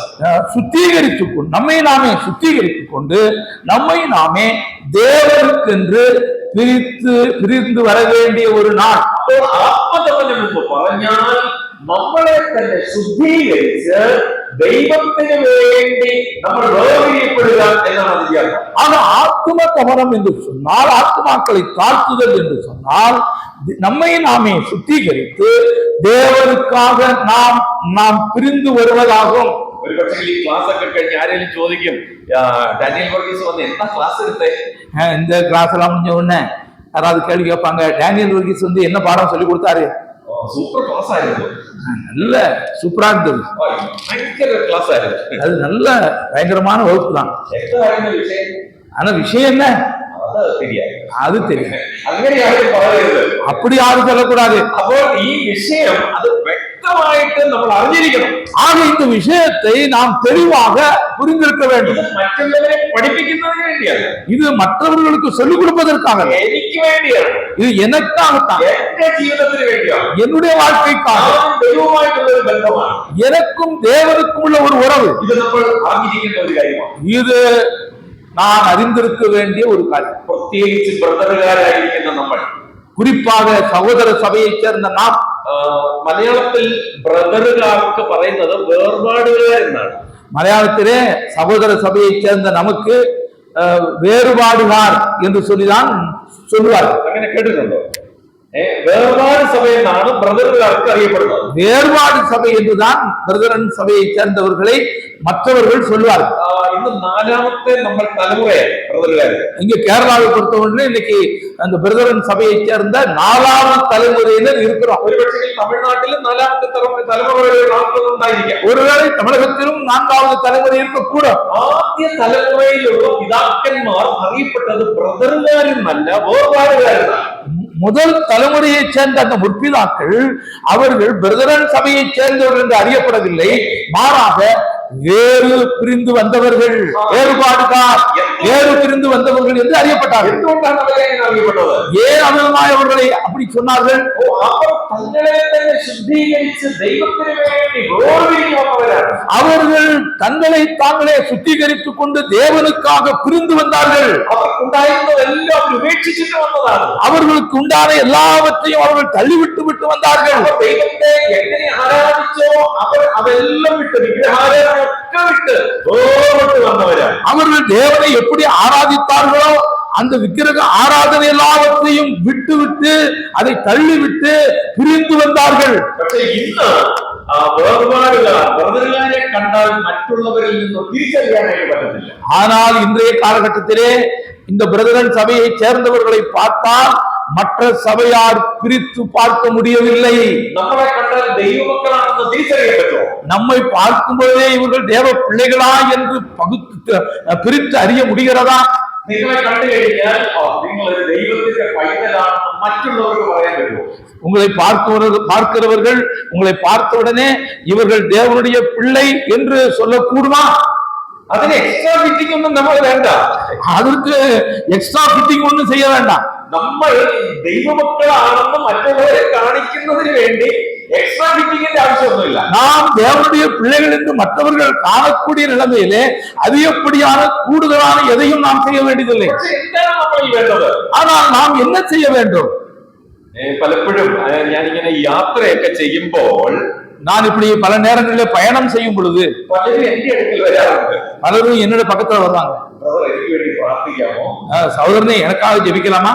ഞാൻ വിചാരിച്ചിട്ടുണ്ട് ഇവർക്ക് എങ്ങനെ മനസ്സിലായി ഞാൻ പ്രാർത്ഥിക്കുന്ന ആളാണെന്ന്. இவர்களுக்கு எப்படி புரிந்தது நான் ஜெபிக்கிற ஆள் என்று? നമുക്കത് തിരിച്ചറിയാൻ പറ്റുന്നുണ്ടോ? நாம் அப்படியாக நம்மை குறித்து அப்படி பகுத்து அறிய முடிகிறதா? ഒരു പക്ഷെങ്കിൽ ഞാൻ ഇങ്ങനെ ചെയ്യുമ്പോൾ ഫുൾ കൈയിൽ അല്ലെങ്കിലും ആളുകൾക്ക് എന്നെ തിരിച്ചറിയാൻ കഴിയണം. ஏதோ ஒருவேளை என் கையிலே அணிந்திருக்கிற காரியங்களோ மற்றும் என்னுடைய உடையோ எதுவும் எனக்கு சரியாக இல்லாவிட்டாலும் என்னை அப்படியாக அவர்கள் பிரித்து அறியக்கூடிய நிலைமை ஏற்பட வேண்டும். അതെങ്ങനെ അറിയുന്നറിയാം? அது எப்படி தெரியும் தெரியுமா? നമ്മളുടെ മുഖത്ത് ഒരു തേജസ് ഉണ്ടായിരിക്കണം. நம்முடைய முகத்திலே ஒரு பிரகாசம் இருக்க வேண்டும். ഒരു ദൈവത്തിന്റെ ഒരു ശോഭ എന്നെ നിങ്ങളുടെ മുഖത്തുണ്ടായിരിക്കണം. தேவனுடைய ஒரு அந்த பிரகாசம் என்னுடைய உங்களுடைய முகத்திலே இருக்க வேண்டும். എന്റെ ഉള്ളിലുള്ള ദൈവത്തിന്റെ ആത്മാവിനാലുള്ള ഒരു ശോഭ, ഒരു പവർ എന്റെ ഫേസിൽ ഉണ്ടായിരിക്കണം. இதற்கு உள்ளே இருக்கக்கூடிய ஆவியானவரால் உண்டாகிற அந்த வெளிச்சம், அந்த பிரகாசம் என் முகத்திலே தெரிய வேண்டும். നമ്മുടെ മുഖത്താൽ ഇല്ലെങ്കിൽ, நம்முடைய முகத்திலே அது இல்லை என்று சொன்னால், മറ്റുള്ളവർക്ക് അത് തിരിച്ചറിയാൻ കഴിയില്ല എങ്കിൽ, மற்றவர்கள் அதை பிரித்து அறியக்கூடாமல் இருக்குமானால், എന്നിൽ എന്തോ കുഴപ്പമുണ്ട്, எனக்குள்ளே ஏதோ பிரச்சனை இருக்கிறது, അത് നമ്മൾ കണ്ടുപിടിക്കണം. அதை நாம் கண்டறிய வேண்டும். എന്താണ് പ്രശ്നം എന്ന് കണ്ടുപിടിക്കണം. என்ன பிரச்சனை என்பதை நாம் கண்டுபிடிக்க வேண்டும். ശുദ്ധീകരിക്കണം. நாம் நம்மையே சுத்தம் பண்ண வேண்டும். ക്ലെൻസ് ചെയ്യണം. நாம் அதை சுத்தம் பண்ண வேண்டும். നമ്മളെ തന്നെ വേർതിരിക്കണം. நம்மை நாமே பிரித்து வைக்க வேண்டும். വേർതിരിക്കണം. யாருக்காக பிரிந்து வர வேண்டும்? ദൈവത്തിന് വേണ്ടി വേർതിരിക്കണം. தேவனுக்காக நாம் பிரிந்து வர வேண்டும். നമുക്കറിയാം യഹൂദൻ എന്ന് പേര് കേട്ടാൽ തന്നെ നമുക്കറിയാം അവർ ദൈവത്തിന്റെ സ്വന്തം ജാതിയാണ്. நமக்கு எல்லாருக்கும் தெரியும், யூதன் என்று சொன்னாலே, அந்த பெயரை கேட்டாலே அவர்கள் தேவனுடைய சொந்த ஜனம் என்று. കേവലം നമ്മുടെ വസ്ത്രം കൊണ്ട് തിരിച്ചറിയുന്ന കാര്യമല്ലേ ഞാൻ പറഞ്ഞത്. சாதாரணமாக நம்முடைய உடையினாலே அவர்கள் அறிகிற காரியத்தை நான் சொல்லவில்லை. തലയിൽ ഈ മുല്ലപ്പൂ മല്ലിപ്പൂ ചൂടുന്ന കാര്യമല്ലേ ഞാൻ പറയുന്നത്. தலையிலே மல்லிகைப்பூ வைக்கிற காரியத்தை நான் சொல்லவில்லை. പൗഡറൊക്കെ ഇട്ട് റോസ് പൗഡറൊക്കെ ഇട്ട് മുഖമൊക്കെ ഇങ്ങനെ തിളപ്പി അതല്ലേ ഞാൻ പറയുന്നത്. ரோஸ் பவுடரை எல்லாம் போட்டு முகத்தை அழகுபடுத்துவதை பற்றி நான் சொல்லவில்லை. അതൊക്കെ നിങ്ങളുടെ കാര്യം. அதெல்லாம் உங்க விஷயம். എനിക്കതല്ല വിഷയം. எனக்கு அதல்ல பிரச்சனை. ഫേസിൽ ദൈവത്തിന്റെ ഒരു തേജസ് ഉണ്ടായിരിക്കണം. என்னுடைய முகத்தை தேவனுடைய ஒளி அங்கே இருக்க வேண்டும். ദൈവത്തിന്റെ ആത്മാവ് നമ്മുടെ ഹൃദയത്തിൽ വസിക്കുന്നുവെങ്കിൽ, தேவ ஆவியானவர் என் இதயத்துக்குள்ளே வாசம் பண்ணுகிறார் என்று சொன்னால், മോശ 40 ദിവസം പർവ്വതത്തിലായിരുന്നു. நமக்கு தெரியும், மோசே 40 நாள் மலையில் இருந்தார். താൻ ഇറങ്ങി വന്നപ്പോൾ அவர் மலையிலிருந்து இறங்கி வந்த பொழுது മോശയ്ക്ക് മനസ്സിലായില്ല എന്താ തന്റെ മുഖത്ത് ആ തേജസ്. மோசைக்கு ஒன்றும் தெரியல அவருடைய முகத்திலே என்ன பிரகாசம் இருக்கிறது என்று அவருக்கு தெரியல. മോശയെ കാണാൻ ആളുകൾ വന്നപ്പോൾ അവന്റെ മുഖം ശോഭിച്ചിരിക്കുകയാണ്. மோசையை பார்க்கும்படியாக வந்த ஆட்கள் பார்க்கும் பொழுது மோசையினுடைய முகம் பிரகாசம் அடைந்திருக்கிறதை பார்த்தார். ഇത്രയും നാളില്ലാത്ത പ്രകാശം എവിടെ വന്നു? இவ்வளவு நாள் இல்லாத இந்த பிரகாசம் மோசைக்கு எப்படி கிடைத்தது? அதுக்கு என்ன காரணம்? தேவனோடு உள்ள ஐக்கியம். ദൈവത്തോടുള്ള സമ്പർക്കമാണ് തന്റെ മുഖത്ത് ആ തേജസ് വരുന്നതിന്റെ കാരണം. தேவனோடு உள்ள அவருக்கு இருந்த அந்த ஐக்கியம் தான் அவருடைய முகத்திலே அந்த பிரகாசத்தை கொண்டு வந்தது. അത് നമുക്ക് വേണോ? அது நமக்கு வேண்டுமா? ഇത് ആവശ്യമാണ്. இதுதான் அவசியம். ഈ ആത്മതപരം നമുക്ക് ആവശ്യമാണ്. இந்த ஆத்ம தவறு அவசியம். എന്റെ പ്രശ്നം ഞാൻ കണ്ടെത്തി, என்னுடைய பிரச்சனையை நான் கண்டுபிடித்து, ഞാൻ ക്ലെൻസ് ചെയ്തതിനെ തന്നെ நான் என்னைத்தானே சுத்திகரித்து, ക്ലെൻസ് ചെയ്യുന്നത് എന്തൊക്കെയാണെന്ന് അറിയാമോ? நம்ம எதை வைத்து சுத்திகரிப்பு செய்யணும் தெரியுமா? ഒന്ന് വചനമാകുന്ന ജലം. ஒன்று தேவனுடைய வசனமாகிய தண்ணீர். എഫേസ്യർ ലേഖനം 5-ാം അധ്യായത്തിൽ നമ്മൾ വായിക്കുന്നു. പറയുന്നുണ്ട്. எபேசியர் 5ஆம் அதிகாரத்தில் அது வாசிக்கிறோம். വചനത്തോടു കൂടിയ ജലസ്നാനത്താൽ അവനെ കഴുകി ശുദ്ധീകരിച്ച് വെളിപ്പാക്കി നമ്മൾ വായിക്കുന്നുണ്ട്. திருவசனமாகிய தண்ணீரினாலே அவர்களை கழுவி சுத்திகரித்து இருக்கிறார் என்று வாசிக்கிறோம். രണ്ട് നമ്മുടെ കർത്താവായ യേശുക്രിസ്തുവിന്റെ തിരുരക്തം. இரண்டாவது நம்முடைய ஆண்டவர் இயேசு கிறிஸ்துவினுடைய திரு ரத்தம் നമ്മുടെ പാപങ്ങളെ ഏറ്റുപറയുന്നു എങ്കിൽ நம்முடைய பாவங்களை நாம் அறிக்கையிட்டால் രക്ഷിക്കപ്പെടാത്തവരുടെ കാര്യമല്ല പറയുന്നത്, ரட்சிக்கப்படாதவருடைய விஷயத்தை சொல்லவில்லை, രക്ഷിക്കപ്പെട്ടവരുടെ കാര്യമാണ് പറയുന്നത്. ரட்சிக்கப்பட்டவருடைய விஷயம் தான் இங்கே சொல்லப்பட்டிருக்கிறது. യോഹന്നാൻ പറയുകയാണ്, யோவான் சொல்லுகிறார் നമ്മുടെ പാപങ്ങളെ, நம்முடைய பாவங்களை ഇൻക്ലൂഡിംഗ് ജോൺ, யோவான் உட்பட രക്ഷിക്കപ്പെട്ട എത്രയോ വർഷം കഴിഞ്ഞ് യോഹന്നാൻ, ரட்சிக்கப்பட்டு எத்தனையோ வருடங்களில் யோவான் ஆகிவிட்டது, വയസ്സായി, வயதாகிவிட்டது, ജീവിതത്തിൽ മരിക്കാറായി, இதோ அவருடைய வாழ்க்கையில் அவர் சாகக்கூடிய தருவாயில் இருக்கிறார். നമ്മുടെ പാപങ്ങളെ ഏറ്റുപറയുന്നുവെങ്കിൽ, ஐயோ அப்படிப்பட்ட யோவான் தன் பாவங்களை அறிக்கையிட்டார். രക്ഷിക്കപ്പെടുന്നതിന് മുമ്പ് ഞാനൊരു പാപിയാണെന്നാ പറഞ്ഞത്. ரட்சிக்கப்படுவதற்கு முன்பாக ஆண்டவரே நான் ஒரு பாவி என்று சொன்னோம். ഇന്ന് ഞാൻ പറയേണ്ടത്, ஆனால் இன்றைக்கு நான் என்ன சொல்ல வேண்டும்? പാപം ഞാൻ ഏറ്റുപറയണം, என்னுடைய பாவத்தை நான் அறிக்கையிட வேண்டும், ജീവിതത്തിൽ വന്ന കുറവ് ഞാൻ ഏറ്റുപറയണം, என்னுடைய வாழ்க்கையில் வந்த குறைவுகளை நான் அறிக்கை செய்ய வேண்டும். ഇഷ്ടമില്ലാത്തത് ചെയ്യാൻ അത് കർത്താവിനോട് പറയുന്നു. தேவனுக்கு பிரியமில்லாதவற்றை செய்தால் அதை நான் அறிக்கையிட வேண்டும். ദാവീദ് പറയാ, മറഞ്ഞിരിക്കുന്ന പാപങ്ങൾ, தாவீது சொல்கிறார் மறைவான குற்றங்கள், സ്വമേധാ പാപങ്ങൾ, presumptuous sin. அங்கே நாம் சொந்தமாகவே செய்த அந்த குற்றங்கள் பாவங்கள் എന്റെ ഓർമ്മയിൽ വരാത്തത് പോലും ദൈവസന്നിധിയിൽ പറയുക. இதோ என்னுடைய நினைவிலே இருக்காத அநேக பாவங்களையும் அவர் அறிக்கை செய்கிறார். ദാവീദിനെ കുറിച്ച് പറയുക, അവൻ എന്റെ ഇഷ്ടമെല്ലാം ചെയ്യും. இதோ தாவீதை குறித்து கர்த்தர் சொல்கிறார், அவன் என்னுடைய விருப்பத்தின்படி செய்கிறவன், He is a man after my own heart. அவன் எனது இதயத்துக்கு நெருக்கமானவன். தாவீதை குறித்து தேவன் சொல்லும் பொழுது என் இதயத்துக்கு ஏற்றவன். தாவீதும் மனுஷனா, நம்மளும் மனுஷனா. தாவீதும் மனிதர் தான், நாமும் மனிதர்கள் தான். ஏலியாவும் மனுஷனா, நம்மளும் மனுஷனா. எலியாவும் மனிதர் தான், நாமும் மனிதர் தான். அப்ரஹாமும் மனுஷனா, ഞാനും மனுஷனா. அபிரகாமும் மனிதர் தான், நானும் மனிதன் தான். அவரெல்லாம் தெய்வத்திற்கு ശുശ്രൂഷ ചെയ്തവരാ. அவர்கள் எல்லாம் தேவனுக்கு ஊழியம் செய்தவர்கள். குறைவுகள் ஏழு மனுஷனுடைய ஜீவத்தில் வர. குறைவுகள் எல்லாம் எந்த மனிதனுடைய வாழ்க்கையில் வரக்கூடும். அங்கே என்னுடைய குறைவுகளை நாம் கண்டறிதல், தேவனோடு புறமாகுதல். ഈ യോം കിപ്പൂർ എന്ന് പറയുന്ന പെരുന്നാളിൽ അവർ ചെയ്യുന്നത് അത് ദൈവസന്നിധിയിൽ അവരെ ശുദ്ധീകരിച്ച് ദൈവത്തിന് വേണ്ടി വേർതിരിക്കുന്ന ഒരു ദിവസം. யோம் கிப்பூர் என்று சொல்லக்கூடிய அந்த திருவிழாவிலே இந்த யூத ஜனங்கள், இந்த இஸ்ரவேலர்கள் செய்த காரியம், தங்களுடைய சொந்த குறைவுகளை கண்டறிந்து அதை கர்த்தராகிய தேவனிடத்திலே அறிக்கையிட்டு தங்களை தாங்களே சுத்திகரித்துக் கொண்டு கர்த்தருக்காக தங்களை பிரித்தெடுத்து வைத்தார்கள். அதுதானே பாவ பரிகார நாள். அட்டோன்மென்ட் என்று പറഞ്ഞാൽ എന്താണെന്ന് അറിയാം? இந்த பாவ பரிகார நாள் என்று சொன்னால் என்ன அர்த்தம்? அவருடைய ப்ராப்ளம்ஸ் சால்வ் ചെയ്യുന്ന ഒരു ദിവസം, அவருடைய பிரச்சனைகள் தீர்க்கக்கூடிய ஒரு நாள். പ്രശ്നം കണ്ടുപിടിക്കുന്ന ദിവസമല്ല, பிரச்சனைகளை கண்டறிகிற ஒரு நாள் அல்ல. ഇരിക്കുമ്പോൾ തന്നെ നിങ്ങളുടെ പ്രശ്നങ്ങൾ നിങ്ങൾ കണ്ടുപിടിച്ചതായിരിക്കാം. நீங்கள் ஒருவேளை உங்களுடைய பிரச்சனைகள் என்ன என்பதை கண்டறிந்திருக்கலாம். പക്ഷേ ഇവിടുന്ന് പോകുന്നതിന് മുമ്പ് അതിനൊരു പരിഹാരം ഉണ്ടാക്കിയിട്ട് പോകണം. ஆனால் இங்கிருந்து போகும் பொழுது நீங்கள் அதற்கான ஒரு பரிகாரத்தை கண்டுபிடித்து கொண்டு பண்ணி போக வேண்டும். ഞാൻ ഒരിടത്ത് ബൈബിൾ ക്ലാസ് എടുക്കാനായിട്ട് പോയി. நான் ஒரு இடத்துல வேதபாட வகுப்பு நடத்த போனேன். ബൈബിൾ ക്ലാസ് കഴിഞ്ഞ് എല്ലാവരും ഇങ്ങനെ പിരിഞ്ഞു പോവുകയാണ്. அந்த வேதபாட வகுப்பு முடிஞ்ச ஒரு பாடு எல்லாரும் பிரிந்து செல்கிறார்கள். ഞാൻ നോക്കിയപ്പോൾ രണ്ട് സഹോദരന്മാർ ഇങ്ങനെ കെട്ടിപ്പിടിച്ച് നിൽക്കുകയാണ്. நான் பார்க்கும் பொழுது ரெண்டு சகோதரர்கள் ஒருவரை ஒருவர் கெட்டிப்பிடித்துக் கொண்டிருக்கிறார்கள். അത് വലിയ കാര്യമൊന്നും അല്ല, നമ്മളെല്ലാവരും നമ്മൾ ഹഗ് ചെയ്യാറുണ്ട് അങ്ങോട്ട്. நாம அது ஒரு பெரிய காரியம் இல்ல, நாம் எல்லாரும் ஒருவரை ஒருவர் கட்டி தழுவுகிறோம். പക്ഷെങ്കിൽ ആ രണ്ട് സഹോദരന്മാർ ഇങ്ങനെ ഹഗ് ചെയ്ത് നിൽക്കുന്നു, എല്ലാവരും നോക്കിക്കൊണ്ട് നിൽക്കുക. ஆனால் அந்த ரெண்டு சகோதரர்களும் கட்டி தழுவி கொண்டிருப்பதை எல்லாரும் பார்த்துக் கொண்டிருக்கிறார். ഞാൻ വിചാരിച്ചു വലിയ സംഭവം നടക്കാന്ന് പറഞ്ഞ് ഞാനും போய் നോക്കി. ஏதோ எல்லாரும் பார்க்கறாங்களே, அது ஒரு பெரிய காரியம் நடக்க போகுதுன்னு சொல்லி நானும் போய் பக்கத்துல பார்த்தேன். ഞാൻ അടുത്തിരുന്നോട് ചോദിച്ചു, അവരുടെ സംഭവം തന്നെ. நான் பக்கத்துல இருந்தவங்க கேட்டேன், என்ன அங்க நடக்குது? അവർ രണ്ട് സഹോദരന്മാർ വർഷങ്ങളായിട്ട് അങ്ങോട്ടും ഇങ്ങോട്ടും മിണ്ടത്തില്ല. ரெண்டு சகோதரர்களும் அநேக வருடங்களாக ஒருவருக்கு ஒருவர் பேசாம இருந்தாங்க. ഈ ക്ലാസ് കേട്ട് കഴിഞ്ഞപ്പോൾ അവർ ചെന്ന് കെട്ടിപ്പിടിച്ചു. இந்த கிளாஸுக்கு, இந்த வகுப்பு அவர்கள் கேட்டு முடிந்த உடனே ஒருவருக்கு ஒருவர் கட்டி தழுவி கொண்டார்கள். അവരുടെ ഹൃദയങ്ങൾ തമ്മിൽ യോജിച്ചു. அவருடைய இருதயங்கள் ஒன்றிணைந்தன. അവർ അവരെ ക്ലെൻസ് ചെയ്യുകയാണ്. அவர்கள் மொத்தத்திலே தங்களை சுத்திகரிக்கிறார்கள். ദൈവത്തിനായിട്ട് വേർതിരിക്കുകയാണ്. அவர்கள் தேவனுக்காக பிரித்து வருகிறார்கள். അവർ അന്നുവരെ ശുശ്രൂഷ ചെയ്തുകൊണ്ടിരിക്കുകയാണ്. அவர்கள் அன்றைக்கு வரை ஊழியம் செய்து கொண்டுதான் இருக்கிறார்கள், പ്രാർത്ഥിച്ചുകൊണ്ടിരിക്കുകയാണ്. ஜெபிக்கிறார்கள், അവർ ആരാധിച്ചുകൊണ്ടിരിക്കുകയാണ്. ஆராதித்துக் கொண்டிருக்கிறார்கள். പ്രോബ്ലം സോൾവ് ആയിട്ടില്ല. ஆனால் அந்த பிரச்சனை தீர்வாகவில்லை. പക്ഷേ അവരുടെ പ്രശ്നം നാട്ടുകാർക്കെല്ലാം അറിയാനും. ஆனால் அவர்களுடைய பிரச்சனை ஊர்க்காரர்களுக்கெல்லாம் தெரியும். നാട്ടുകാർക്ക് മാത്രം സഭയിലുള്ള എല്ലാവർക്കും അറിയാം. ஊர்க்காரர்களுக்கு மட்டுமல்ல, சபையில் இருக்கிற எல்லாருக்கும் தெரியும். അവർക്ക് രണ്ടുപേർക്കും അറിയത്തില്ല. ஆனா அங்க 2 பேருக்கும் தெரியல. സഭയിൽ അങ്ങനെയുള്ള ആളുകളുണ്ട്. சபையில அப்படி ஆள்கள் இருக்காங்களா? അങ്ങനെയുണ്ടെങ്കിൽ പ്രോബ്ലം കണ്ടുപിടിക്കുക മാത്രമല്ല, ആ പ്രോബ്ലത്തിന് പരിഹാരം ഉണ്ടാക്കണം. அப்படிப்பட்ட நிலைமையிலே நீங்கள் யாராவது இருந்தால் உங்களுடைய பிரச்சனை என்ன என்பதை கண்டறிவது மட்டுமல்ல, அந்த பிரச்சனைகளுக்கு பரிகாரத்தை காண வேண்டும்.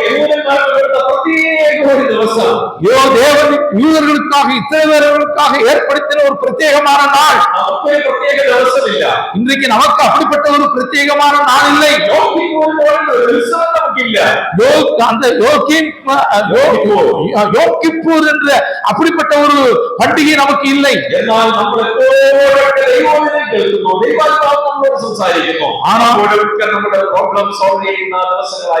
ஆனால் எப்பொழுதும் தேவன் நம்மோடு கூட பேசுகிறார், தேவனுடைய வசனத்தை கேட்கிறோம், தேவாவியானவர் நமக்குள்ளே இருக்கிறார். நம்முடைய குறைவுகளை கண்டறிந்து அதை பரிகரிக்கிற ஒரு நாளாக அப்பொழுது மாற வேண்டும்.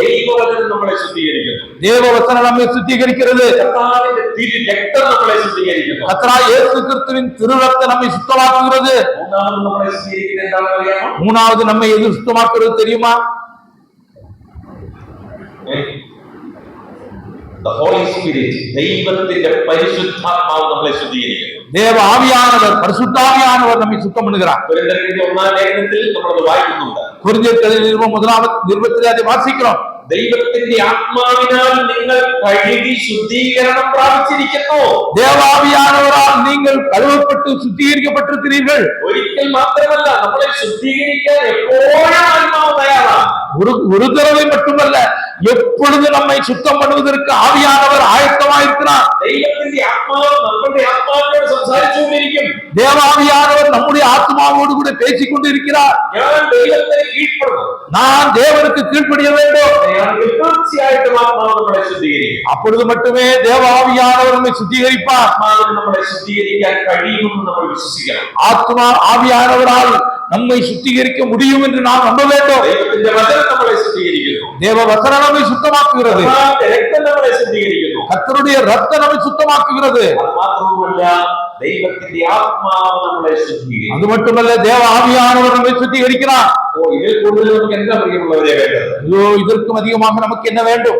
ഈ ദൈവത്തിന്റെ വചനവും ആത്മാവും അതേപോലെ തന്നെ കർത്താവിന്റെ രക്തവും നമ്മളെ ശുദ്ധീകരിക്കാനുണ്ടെങ്കിൽ എന്തുകൊണ്ട് നമ്മുടെ കുറവുകൾ ദൈവസന്നിധിയിൽ നമ്മൾ പറഞ്ഞുകൂടാ സമർപ്പിച്ചു? இந்த தேவனுடைய வசனமும் கர்த்தராகிய இயேசு கிறிஸ்துவின் ரத்தமும் பரிசுத்த ஆவியானவரும் நமக்கு இருக்கும் பொழுது ஏன் நாம் நம்முடைய குறைவுகளை கண்டறிந்து அதை தேவனிடத்திலே அறிக்கை செய்து சுத்திகரிப்பு பெறாமல் இருக்க வேண்டும்? It's a day of cleansing and separating.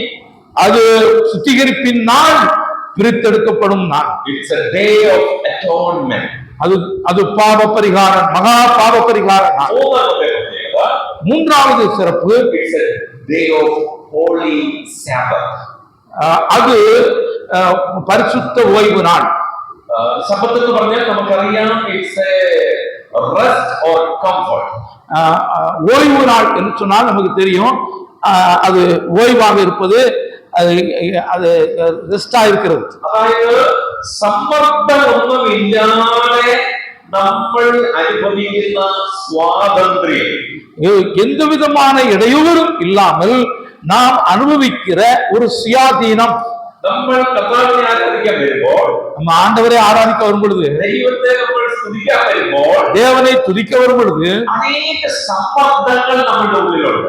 அநேக இடையூறுகள் நமக்கு வருகிறது. നമ്മുടെ തെറ്റുകൾ കുറവുകളൊക്കെ നമ്മുടെ മനസ്സിലേക്ക് വരാം. நம்முடைய தவறுகளும் குறைவுகளும் நமக்கு இடையூறாக நம்முடைய மனதிலே வரலாம். എന്തുകൊണ്ടാണ് വരുന്നത് അറിയാമോ? ஏன் வருகிறது தெரியுமா? നമ്മൾ അതിൽ നിന്ന് ഫ്രീ ആയിട്ടില്ല. நாம அதிலிருந்து இன்னும் விடுதலை பெறவில்லை. Still we are in the bondage of that sin or that problem. நாம் இன்னும் அப்படிப்பட்ட பிரச்சனையிலே, பாவத்திலே, தொடர்ந்து நின்று கொண்டிருக்கிறோம். നമ്മൾ അത് ഏറ്റുപറഞ്ഞ് ഉപേക്ഷിച്ച് അതിൽ നിന്ന് ഫ്രീ ആവാത്തിടത്തോളം കാലം അതെപ്പോഴും നമ്മളെ ഇങ്ങനെ ചെയ്തുകൊണ്ടിരിക്കും, കുത്തി നോച്ചു. அப்படிப்பட்ட பாவத்திலிருந்து குற்றத்திலிருந்து நாம் விடுதலை பெறாத வரையிலும் அந்த குற்றங்களும் பாவங்களும் எப்பொழுதும் நம்முடைய நினைவிலே வந்து கொண்டே. നമ്മൾ ഞായറാഴ്ച കർത്താവിനെ ആരാധിക്കുന്നുണ്ട്, വരുന്നുണ്ട്. நம்ம ஞாயிற்றுக்கிழமை ஆராதிக்க வர்றோம். പക്ഷെ പ്രഷറോട് കൂടിയാണോ വരുന്നത്? ഇത് ഫ്രീ മൈൻഡിലാണ് വരുന്നത്. நாம ஒரு அழுத்தத்தோடு, மன அழுத்தத்தோடு வர்றோமா, அதாவது அது ஒரு சுயாதீனத்தோடு வருகிறோம். നമ്മുടെ കർത്താവിനെ ആത്മാർത്ഥമായിട്ട് നമ്മൾ ഓർത്ത് ധ്യാനിച്ച് ആരാധിക്കുന്ന സമയം മറ്റെന്തെങ്കിലും നമ്മുടെ മനസ്സിലേക്ക് വരുന്നുണ്ടോ? இதோ கர்த்தராகிய தேவனை நம்முடைய முழு இருதயத்தோடு நினைத்து தியானித்து நாம் அவருக்கு துதி ஸ்தோத்திரங்களை செலுத்தி ஆராதிக்கிற அந்த சூழ்நிலையிலே வேறு பலவிதமான சிந்தனைகள் நமக்குள்ளே கடந்து வருகிறதா? That's a holy Sabbath day. அது ஒரு பரிசுத்த ஓய்வு நாள். நாலாவது பிரத்யேகம், நாலாவது சிறப்பு, day of afflicting their own souls. அது தங்களுடைய ஆத்துமாக்களை துன்பப்படுத்துகிற, அல்லாவிட்டால் உபத்திரவப்படுத்துகிற, താഴ്ത്തുகிற ഒരു നാൾ. ഒരു പക്ഷേ നമ്മൾ ചിന്തിക്കും, യോ അവരോട് നീ പോയി ഇത്രയും കാര്യങ്ങൾ ചെയ്യുമ്പോൾ നമ്മൾ സന്തോഷിക്കേണ്ട ദിവസമല്ലേ? இதோ நீ அந்த இடத்துல போய் இவ்வளவு காரியங்களை செய்யும் பொழுது சந்தோஷமாகத்தான் இருக்க வேண்டும். അവരുടെ ജീവിതത്തിൽ ഇത്രയും കാര്യങ്ങൾ ആണ്ടിൽ ഒരിക്കൽ വരുന്ന കാര്യം അവർ ആനന്ദ തിമിർപ്പോടെ ചെയ്യേണ്ട കാര്യമല്ലേ? அவர்களுடைய வாழ்க்கையிலே வருடத்துக்கு ஒரு முறை வருகிற இந்த நாள் அவர்கள் எவ்வளவு ஆரவாரத்தோடு அந்த ஆர்ப்பரிப்போடு செய்ய வேண்டும். ஆனால் தேவவசனம் சொல்கிறது அது உங்கள் ஆத்துமாக்களை தாழ்மைப்படுத்துகிற நாள். உங்களுடைய ஆத்துமாக்களை தகர்க்கிற ஒரு நாள். இது அது ஒரு நொறுக்குதலின் நாள்.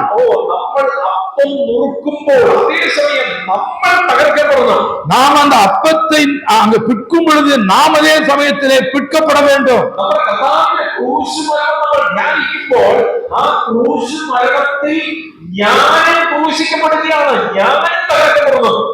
கர்த்தருடைய சிலுவை மரணத்தை நாம் நினைவு கூறும் பொழுது அந்த சிலுவை மரணத்தோடு நம்மை இணைத்துக் கொண்டு நாமும் சிலுவையிலே அறையப்பட வேண்டியவன் என்ற ஒரு நிலைமையிலே நாம் காணப்பட வேண்டும்.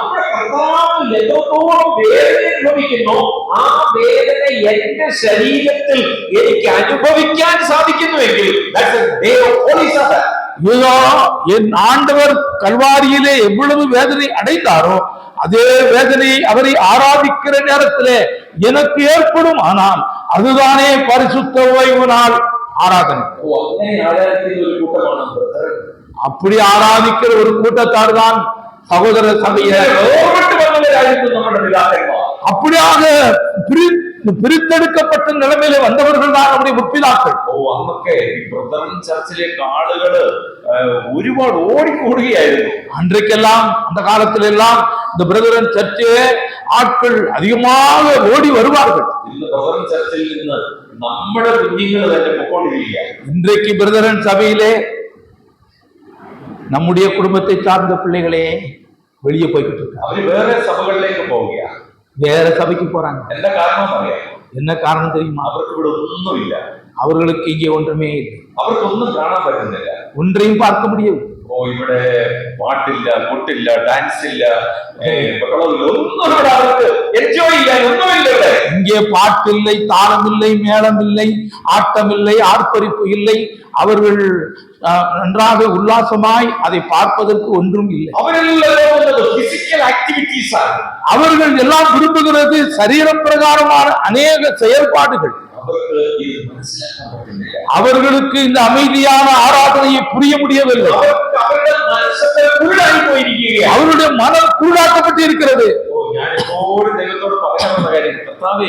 ഈ ഒരു ചർച്ചിലേക്ക് തന്നെ എന്നെ കൊണ്ടുവന്നല്ലോ. நான் எப்பொழுதும் என் கர்த்தரிடத்திலே விதமாய் சொல்கிறேன், ஆண்டவரே என்னை இந்த சபைக்கு கொண்டு வந்தீரே. നമ്മുടെ ചില കുഴപ്പങ്ങളൊക്കെ ഉണ്ട്. നമുക്ക് நம்மிடத்திலே சில குழப்பங்கள் இருக்கிறது உண்மைதான். പ്രശ്നങ്ങളൊന്നും ഇല്ലാത്ത സഭയൊന്നല്ല, ഉണ്ട്, പ്രശ്നങ്ങളൊക്കെ ഉണ്ട്. பிரச்சனை இல்லாத ஒரு சபை அல்ல. പക്ഷെങ്കിൽ ഈ ചർച്ചിന്റെ ഈ കൂട്ടത്തിന്റെ സ്പെഷ്യാലിറ്റി നമുക്കൊന്ന് തിരിച്ചറിയാൻ കഴിയുന്നുണ്ടോ? ஆனால் விதமாய் கூடி வந்து ஆராதிக்கிற நம்முடைய கூடுகையினுடைய ஒரு விசேஷத்த தன்மையை நாம் ஒவ்வொருவரும் பகுத்தறிய வேண்டும். அருமையானவர்களே, ദൈവവചനത്തിന് ഇത്രമാത്രം ഇമ്പോർട്ടന്റ് വരുത്തുന്ന നമ്മളെ തിരിച്ചറിയാൻ നമുക്ക് തന്നെ കഴിയുന്നുണ്ടോ? இதோ தேவ வசனத்திற்கு இவ்வளவு முக்கியத்துவம் தருகிற நாம் தானே நம்மையே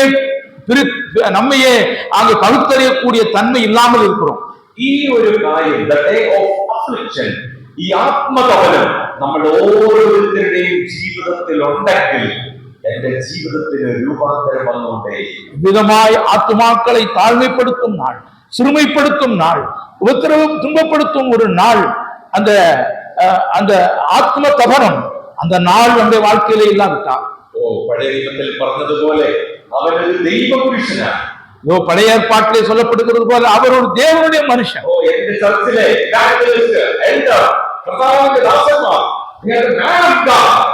என்னுடைய திருச்சபையிலே மூப்பர் ஊழியர் அவர் தேவனுடைய மனுஷன் என்று சொல்ல. നമ്മുടെ സഭയിലെ മൂത്ത സഹോദരിമാർ അവർ ദൈവഭക്തിയുള്ള സ്ത്രീകളാണ്. நம்முடைய சபையிலே மூத்த சகோதரிகள் அவர்கள் தேவ பக்தியுள்ள ஸ்திரீகள். இளைய சகோதரிமார் அவர் தெய்வത്തിന്റെ ആ കൃപയുള്ള ദൈവത്തിന്റെ സ്നേഹമുള്ള സഹോദരിമാരാണ് എന്ന് മറ്റുള്ളവർക്ക് തിരിച്ചറിയാൻ കഴിഞ്ഞാൽ, வாலிப சகோதரிகள் அவர்கள் தேவ பக்தி உள்ளவர்கள் என்று மற்றவர்கள் புரிந்து கொள்ள கூடுமானால், പ്രിയമുള്ളവരെ, നമ്മളെ വിട്ടാലും പോകില്ല. நம்மை விட்டு யாரும் போக மாட்டார். നമ്മുടെ അടുക്കിലേക്ക് ആളുകൾ വരും.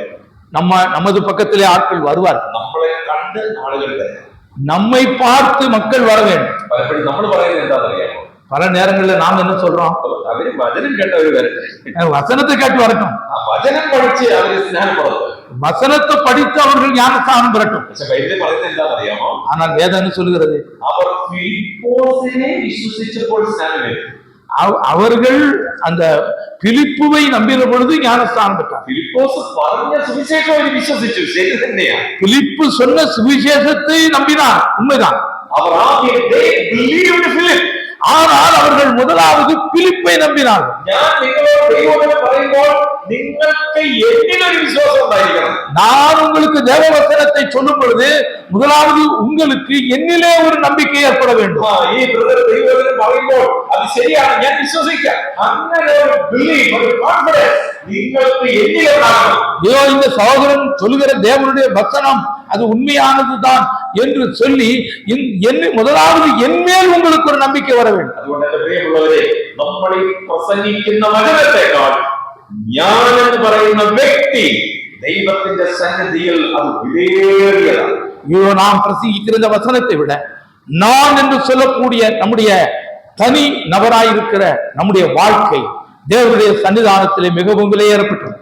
ഇനി നമ്മൾ ചിന്തിക്കാനായിട്ട് പോകുന്നത്, how can we affect my soul? இனி நாம நம்முடைய ஆத்துமாவை எப்படி அதை துன்புறுத்த முடியும், எப்படி அதை தாழ்த்த முடியும்? അതൊരു പ്രധാന വിഷയത്തിലേക്ക് നമ്മൾ കടക്കുകയാണ്. இங்கே ஒரு பிரதானமான ஒரு முக்கியமான விஷயத்துக்கு வருகிறோம். ഇത്രയും നേരം നമ്മൾ ചിന്തിച്ചത് എന്താണ് ആത്മതപനം. இவ்வளவு நேரமும் அந்த ஆத்ம தபரம் என்று சொன்னால் என்ன என்று பார்த்தோம். ആത്മതപനത്തിന്റെ വിവിധ കാര്യങ്ങളെ കുറിച്ച് ചിന്തിച്ചു. அதோடு தொடர்புள்ள அநேக காரியங்களை யோசித்தோம். ആ ആത്മതപനം എന്താണ്, അത് എന്തൊക്കെയാണ് ചെയ്യുന്നത്, ഈ കാര്യങ്ങളെ കുറിച്ച് ചിന്തിച്ചു. அந்த ஆத்ம தபனம் என்னவாக இருக்கிறது, அது என்ன காரியங்களை எல்லாம் செய்கிறது என்று சிந்தித்தோம். ഇനി എങ്ങനെ നമുക്ക് ഈ ആത്മതപനം ചെയ്യാനായിട്ട് പറ്റും? இனி எப்படி இந்த ஆத்ம தபனத்தை நாம் செய்ய முடியும்? അതിൽ ഏതാണ്ട് 6-7 കാര്യങ്ങൾ എന്റെ മുമ്പാകെ ഉണ്ട്. எனக்கு முன்பாக ஒரு 6-7 காரியங்கள் இருக்கிறது. അത് ഇനിയും ഞാൻ ഇന്ന് രാവിലെ ദൈവവചനം ധ്യാനിച്ചപ്പോൾ ഓരോന്നിങ്ങനെ കൂടിക്കൊണ്ടിരിക്കുകയാണ്. அது காலையிலே தேவனுடைய வசனத்தை படிக்கும் பொழுது இன்னும் கொஞ்சம் கூடுதலாகிக் கொண்டுதான் இருக்கிறது. ഞാൻ ദൈവാത്മാവ് തന്നത് വരെ നിങ്ങളെ കൂടെ കൊണ്ടുപോകാൻ വിചാരിക്കുകയാണ്. நான் தேவ ஆவியானவர் எனக்கு சொல்லிக் கொடுத்தது வரை உங்களையும் கூட அழைத்து சொல்ல விரும்புகிறேன். നമുക്ക് ആ പോയിന്റുകൾ ഓരോന്നായിട്ട് നമുക്ക് ചിന്തിക്കാം. நாம் அந்த குறிப்புகளை ஒவ்வொன்றாக சிந்திக்கலாம். ഒന്നാമത്തെ കാര്യം, முதலாவது காரியம், എഫേസ്യ ലേഖനം 5-ാം അധ്യായം 19-ാം വാക്യം. எபேசியர்கள் நிருபம் 5-ஆம் அதிகாரம் 19வது வசனம். നമുക്ക് എല്ലാവർക്കും അറിയാവുന്ന ഒരു വാക്യം, நமக்கு எல்லாருக்கும் தெரிந்திருக்கிற ஒரு வசனம் தான். ആ വാക്യം വായിച്ചിട്ട് ഒന്നാമത്തെ പോയിന്റ് എന്താണെന്ന് എഴുതാം. நம்ம அந்த வசனத்தை வாசித்த பிற்பாடு அதை முதல் குறிப்பாக நாம் எழுதிக் கொள்ளலாம். എഫേസ്യ ലേഖനം 5-ാം അധ്യായം எபேசியர் 5:19 19-ാമത്തെ വാക്യം, 19வது வசனம். சங்கீதங்களினாலும் கீர்த்தனைகளினாலும் ஞான பாட்டுகளினாலும் ஒருவருக்கு ஒரு புத்தி சொல்லிக் கொண்டு உங்கள் இருதயத்தில் கர்த்தரை பாடி கீர்த்தனம் பண்ணி நம்முடைய മതി അത്ര മതി. അവിടെ ഒരു പ്രത്യേക പദപ്രയോഗമുണ്ട്. அங்கே ஒரு குறிப்பான ஒரு வார்த்தை பயன்படுத்தப்பட்டிருக்கிறது. സങ്കീർത്തനങ്ങളാലും സ്തുതികളാലും ആത്മീക ഗീതങ്ങളാലും തമ്മിൽ സംസാരിച്ചു. அங்கே வாசிக்கிறோம், சங்கீதங்களினாலும் கீர்த்தனைகளினாலும் ஞான பாட்டுகளினாலும் ஒருவருக்கொருவர் புத்தி சொல்லிக் கொண்டு നിങ്ങളുടെ ഹൃദയത്തിൽ കർത്താവിനെ പാടിയും உங்கள் இருதயத்தில் கர்த்தரை பாடி കീർത്തനം ചെയ്തും கீர்த்தனம் பண்ணி അങ്ങനെ സ്തോത്രം ചെയ്തുകൊണ്ടിരിക്കണം. அப்படியே நீங்கள் தேவனை ஸ்தோத்தரித்துக் கொண்டிருக்கிறது. അവിടെ ഒരു വാക്ക് നിങ്ങൾ ശ്രദ്ധിച്ചു, തമ്മിൽ സംസാരിക്കണം. ஒருவருக்கொருவர் பேச வேண்டும். തമ്മിൽ സംസാരിക്കുക എന്നുള്ളത് അത്ര അങ്ങോട്ട് ട്രാൻസ്ലേഷൻ ശരിയല്ല. அங்கே തമിഴിലെന്നത് ஒருவருக்கொருவர் each together. I am talking to you like that. Okay. പക്ഷെങ്കിൽ അതിന്റെ ഒറിജിനൽ ഭാഷയിൽ ഇംഗ്ലീഷിൽ സ്പീക്കിംഗ് ടു യുവർസെൽഫ് എന്നാണ്. அங்கே அதனுடைய ஆங்கில மொழிபெயர்ப்பிலே ஒரிஜினல்ல என்ன அசல்ல என்ன இருக்குன்னா, உங்களுக்கு நீங்களே பேசிக்கொள்ளுதல். ബാക്കി കാര്യങ്ങളെല്ലാം നമ്മൾ തന്നെ ചെയ്യുന്ന കാര്യങ്ങളാണ് വർത്തിരിക്കുന്നത്. மத்ததெல்லாம் நாம தான் செய்யற காரியத்தை எழுதி இருக்குது. 19ാമത്തെ വാക്യം ഒന്നുകൂടെ നിങ്ങളൊന്ന് വായിച്ചു നോക്കിയേ. அங்கே மற்ற 19ஆம் வசனத்தை மறுபடியும் வாசிக்கலாம். சங்கீதங்களினாலும் അതായത് ആത്മാവ് നിറഞ്ഞവരായി, அங்கே ஆவியிலே நிறைவுள்ளவர்களாய், சங்கீதங்களினால் സ്തുതികളാലും கீர்த்தனைகளினால் ആത്മീക ഗീതങ്ങളാലും ஞான பாட்டுகளினால் തമ്മിൽ സംസാരിച്ചു ഒരു പദം. அங்கே இங்கே ஒருவருக்கொருவர். ഇനി അടുത്തത് നോക്കി, നിങ്ങളുടെ ഹൃദയത്തിൽ കർത്താവിനെ പാടും. உங்கள் இருதயத்தில் கர்த்தரை பாடி கீர்த்தனம். Not in public. அங்கே பொதுவாக அல்ல, പൊതുവിലല്ല, ഞാൻ வெளிப்படை ഹൃദയത്തിൽ കർത്താവിനെ പാടും. வெளிப்படையாக அல்ல, இருதயத்திலே கர்த்தரை பாடுங்கள். കീർത്തനം ചെയ്യണം. கீர்த்தனம் பண்ண வேண்டும். അതുപോലെ തന്നെ എപ്പോഴും സ്തോത്രം ചെയ്തുകൊണ്ടിരിക്കണം. எப்பொழுதும் பிதாவாகிய தேவனை ஸ்தோத்திரிக்க வேண்டும். പക്ഷെ ആദ്യം പറഞ്ഞിരിക്കുന്നത് പേഴ്സണലാണ്, നമ്മൾ തന്നെ ചെയ്യേണ്ട കാര്യമാണ്. இதோ முதலாவது இங்கே சொல்லியிருக்கிற விஷயம் நாம் தனிப்பட்ட முறையிலே செய்ய வேண்டிய விஷயம். That means speaking to yourself. அதாவது உங்களுக்கு நீங்களே பேசிக்கொள்ளுதல். അതായത് ഞാൻ എന്നോട് തന്നെ സംസാരിക്കണം. அதாவது நான் என்னுடனே பேச வேண்டும். ഇപ്പൊ ഒരാൾ തന്നെ ഇരുന്ന് സംസാരിക്കുകയാണെന്ന് വിചാരിച്ചു, ஒருவர் தனிமையா இருந்து பேசுறாருன்னு வச்சுக்கோங்க, അപ്പൊ നമ്മൾ എന്താ പറയും? நம்ம என்ன நினைப்போம்? പൈത്തിക്കാരൻ. பைத்தியக்காரன். ഇപ്പൊ ഇതുവരെ ഒരു കുഴപ്പമില്ലായിരുന്നു, തന്നെ ഇരുന്ന് കാര്യം പറയും. இதுவரையிலும் பிரச்சனை ஒண்ணும் இல்லை, இப்ப தனக்கு தானே புலம்பிக்கிட்டு இருக்கிறான். ഈ ചെറുപ്പക്കാര് തന്നെ ഇരുന്ന് സംസാരിക്കത്തില്ല, வாலிபர்கள் அப்படி பேச மாட்டாங்க. പക്ഷെ ഇച്ചിരി പ്രായമൊക്കെ കഴിയുമ്പോൾ നമ്മൾ തന്നെ ഇരുന്ന് സംസാരിക്കും. இது வயசான உடனே நமக்கு நாமே பேசிக்கிட்டு ഈ இருப்போம். സൗകര്യമാരൊക്കെ അടുക്കള ചെല്ലുമ്പോൾ തന്നെ സംസാരിച്ചോണ്ടായിരിക്കും ഒരു சகோதரிகள் வயசானவங்க இருந்தாங்கன்னா அவங்களே பேசிக்கிட்டு அந்த அடுப்படியில வேலை செய்வாங்க. ഇപ്പൊ നമ്മൾ സ്കൂട്ടറൊക്കെ ഓടിക്കും, പ്രായമുള്ളവരാണെങ്കിൽ ഇങ്ങനെ സംസാരിച്ചുകൊണ്ട് പോകും. நீங்க ஸ்கூட்டர் ஓட்டும் பொழுது வயசானவங்க இப்படி பேசிக்கிட்டே ஓட்டுவாங்க. ഞാൻ ഇങ്ങനെ കാറിൽ ഡ്രൈവ് ചെയ്യുമ്പോൾ ഞാൻ ഇങ്ങനെ സംസാരിച്ചുകൊണ്ടാണ് പോകും. இது கார்ல இப்படி ஓட்டும் பொழுது நான் இப்படி பேசிக்கொண்டு போவேன். വെറുതെ സംസാരിക്കുകയല്ല, சும்மா பேசுறதல்ல, ദൈവത്തിന് പറയും. தேவவசனம் சொல்றது. When you filled with the Spirit, நீங்கள் ஆவியினால் நிறைந்து നിങ്ങളെ തന്നെ നിങ്ങൾ സംസാരിക്കും. நீங்கள் உங்களுக்குத்தானே பேசிக்கொள்ள வேண்டும். നിങ്ങൾ ചെയ്തിട്ടുണ്ടല്ലോ.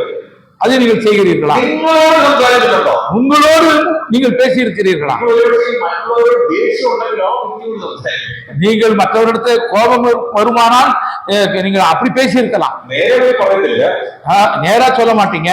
മനസ്സിൽ അവരോട് ദേഷ്യമൊക്കെ നമ്മൾ സംസാരിച്ചത്. அங்கே அவங்களிடத்துல கோபத்தை நம்ம மனசுக்குள்ளேயே நம்ம காட்டுவோம். ദൈവം പറയുന്നു, speak to yourself. ஆனால் தேவவசனம் சொல்கிறது, நீங்கள் உங்களுக்குள்ளேயே பேசிக் கொள்ளுங்கள். ഞാൻ അതിന് ഒരു ഉദാഹരണം തരാം. நான் அதுக்கு ஒரு எடுத்துக்காட்டு சொல்கிறேன். ഈ തമിഴ്നാട്ടിൽ എല്ലാ മീറ്റിംഗും അവസാനിപ്പിക്കുമ്പോൾ 103 സങ്കീർത്തനം 1-2 വാക്യങ്ങൾ പറയാറുണ്ട്.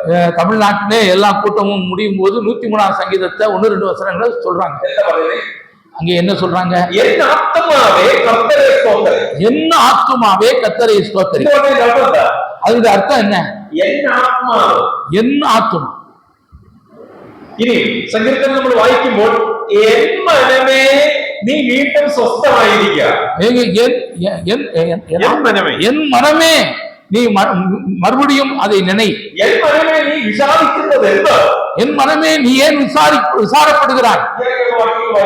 இப்படி எல்லாம் வசனங்களை சங்கீதத்தில் வாசிக்கிறோம். தாவீது പറയുക, என் மனமே நீ എന്തിനാ ഇങ്ങനെ വിഷമിക്കുന്നത്? தாவீது சொல்கிறார், என் மனமே நீ ஏன் இப்படியாக கவலைப்படுகிறாய்? தாவீது ஆரோட പറയുന്നത്?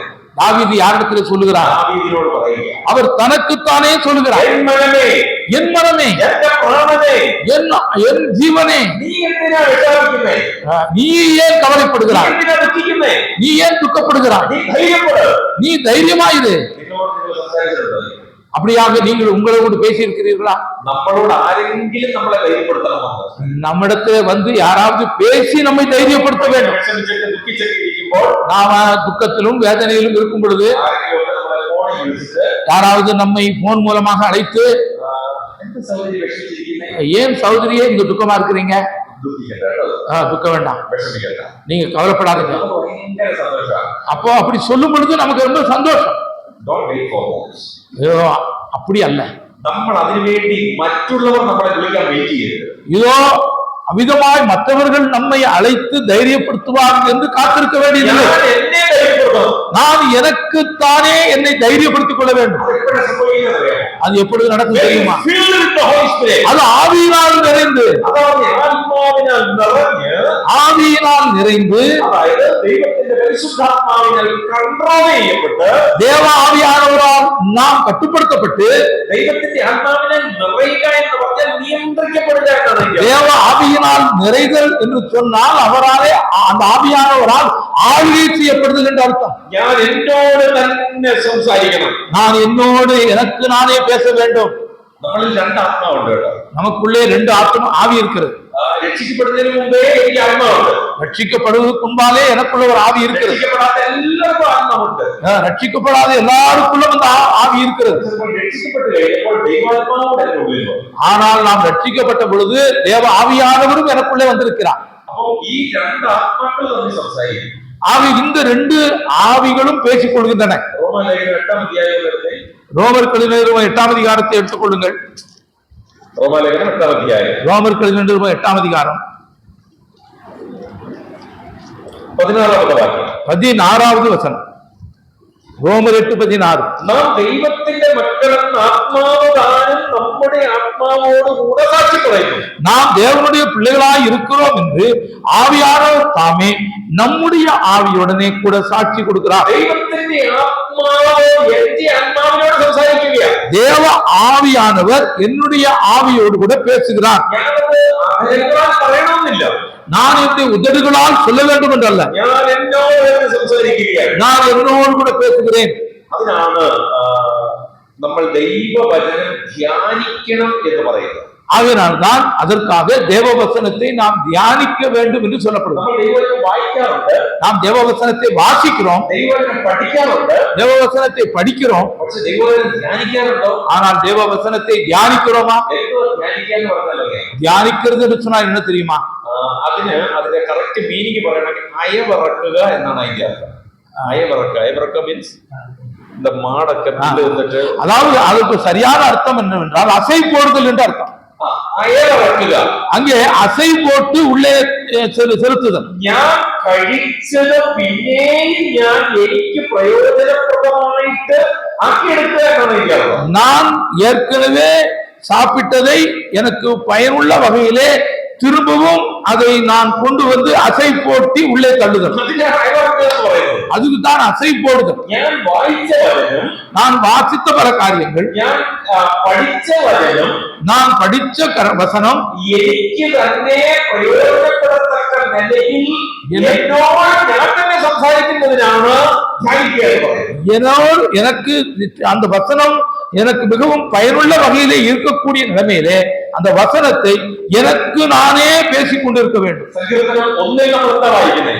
சங்கீத புத்தகத்தை 1ஆம் அதிகாரத்தில் என்ன வாசிக்கிறோம்?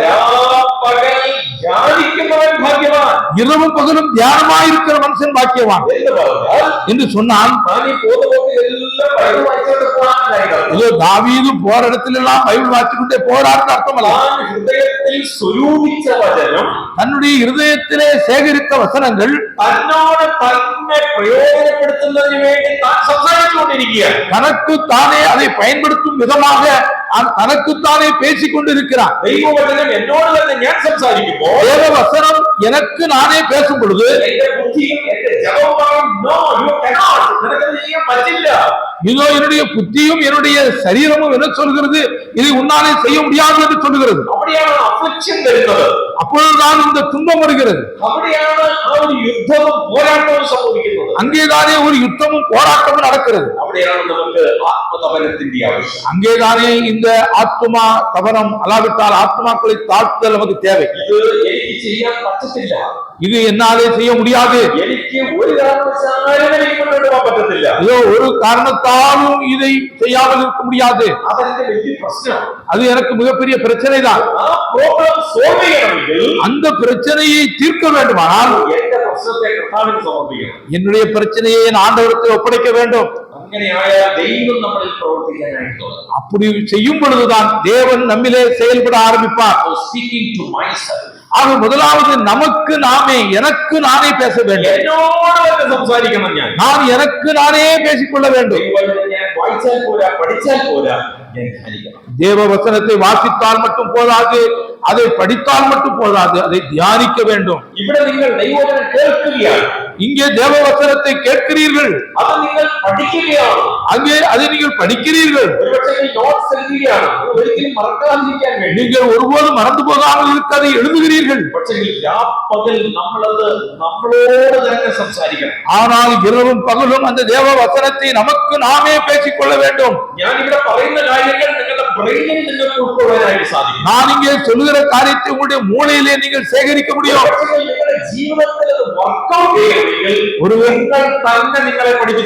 ஒருவேளை உங்களுடைய வாழ்க்கையிலே இது பயன்படுத்தப்பட வேண்டுமானால் நீங்கள் உங்களுக்குள்ளே நீங்கள் பேச வேண்டும். இதுதான் முதல் படி. நான் என்னோடு சம்சாரித்தில்லை, நான் என்னோடு பேசாவிட்டால் என்னாலே என் ஆத்மாவை தாழ்த்த முடியாது. கணவன் மனைவியை சொல்லிக் கொடுக்க முடியாது. அங்கே மனைவியும் புருஷனுக்கு சொல்லிக் கொடுக்க முடியாது. ஒருபோதும் அதை ஒத்துக்கொள்ள மாட்டாங்க. அங்கே பெற்றோர்கள் பிள்ளைகளுக்கு சொல்லிக் கொடுக்க முடியாது. அங்கே பிள்ளைகளும் பெற்றோர்களும் சொல்ல முடியாது. அது அவர்கள் கீழ்ப்படிவதில்லை. நான் ஏதாவது கற்றுக்கொள்ள வேண்டுமா, நான் எனக்கு நானே போதிக்க வேண்டும். இது நமக்கு செய்ய பറ്റുന്നില്ലെങ്കിൽ, இதை நம்மாலே செய்ய முடியாவிட்டால் அடுத்த பிரச்சனை என்ன தெரியுமா? നമ്മളെ തന്നെ പഠിപ്പിച്ചില്ലെങ്കിൽ എന്താണ് സംഭവിക്കുന്നത്? நமக்கு நாமே நாம் போதிக்காவிட்டால் என்ன நடக்கும் தெரியுமா? നമ്മളെ തന്നെ പഠിപ്പിക്കുന്നില്ല, நாம் நமக்கு நாமே போதிப்பதில்லை.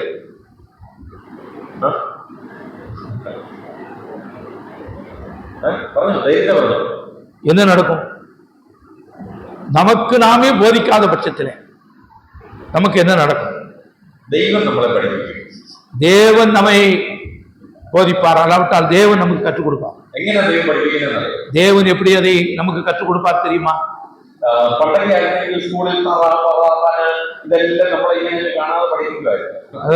முந்தி பழைய காலங்கள்ல எல்லாம் பள்ளிக்கூடத்துல அது எழுத்துக்களை எல்லாம் பார்க்காமல் நம்ம படித்துக் கொண்டிருந்தோம். இப்பொழுது அப்படியெல்லாம் உள்ள ஒரு முறை இல்லை. இப்பொழுது எல்லாமே செயல்முறை திட்டங்கள். இங்க இப்போ முறையெல்லாம் மாறிடுச்சு. இப்போ பாடத்திட்டங்கள் எல்லாம் மாறிடுச்சு.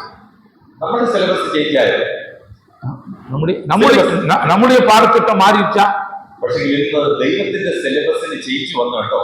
இன்றைக்கு தேவனுடைய பாடத்திட்டங்களுக்கு அங்கே மாற்றம் வந்திருக்கிறது. வசனத்திலே மாற்றம் இல்லை,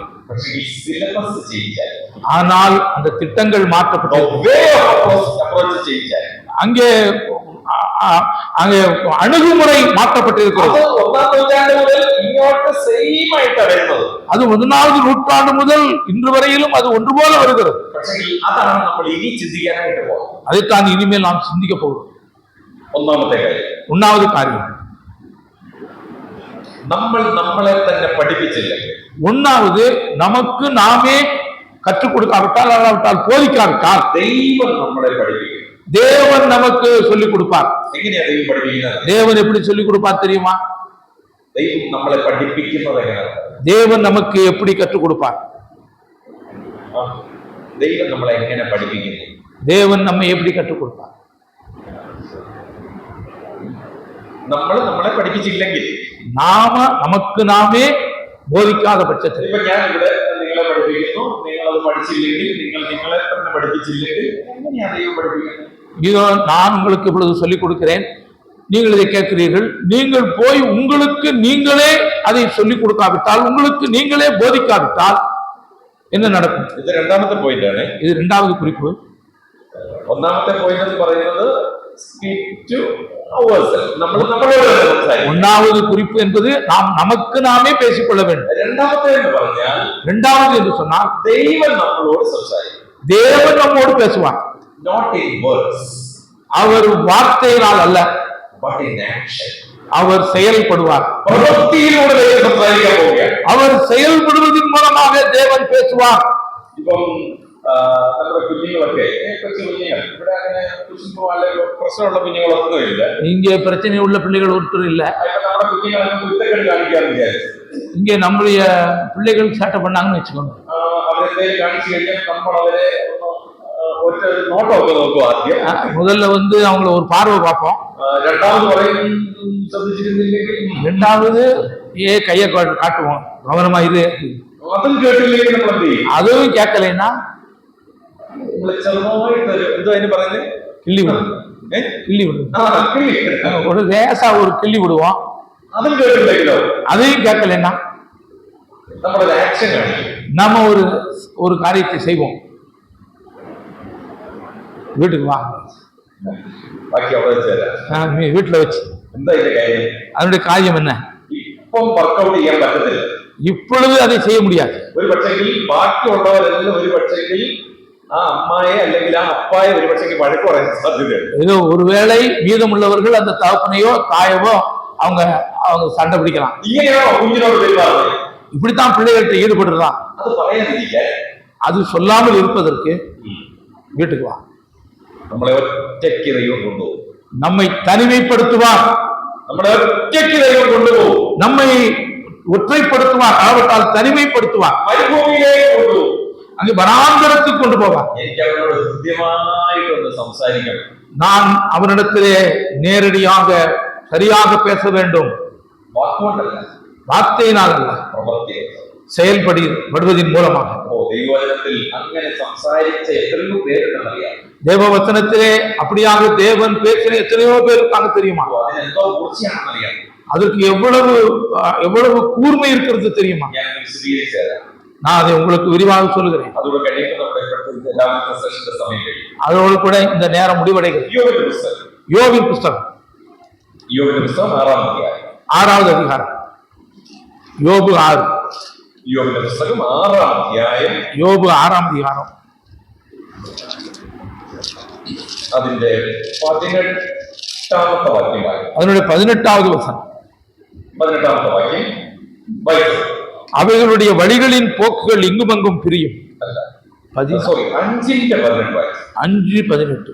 அவர் காயப்படுத்தி காயம் கட்டுகிறார், அவர் அடிக்கிறார், அவருடைய கை ஆற்றுகிறது. അവിടെ ദൈവം ചെയ്യുന്ന ചില കാര്യങ്ങൾ പറഞ്ഞു.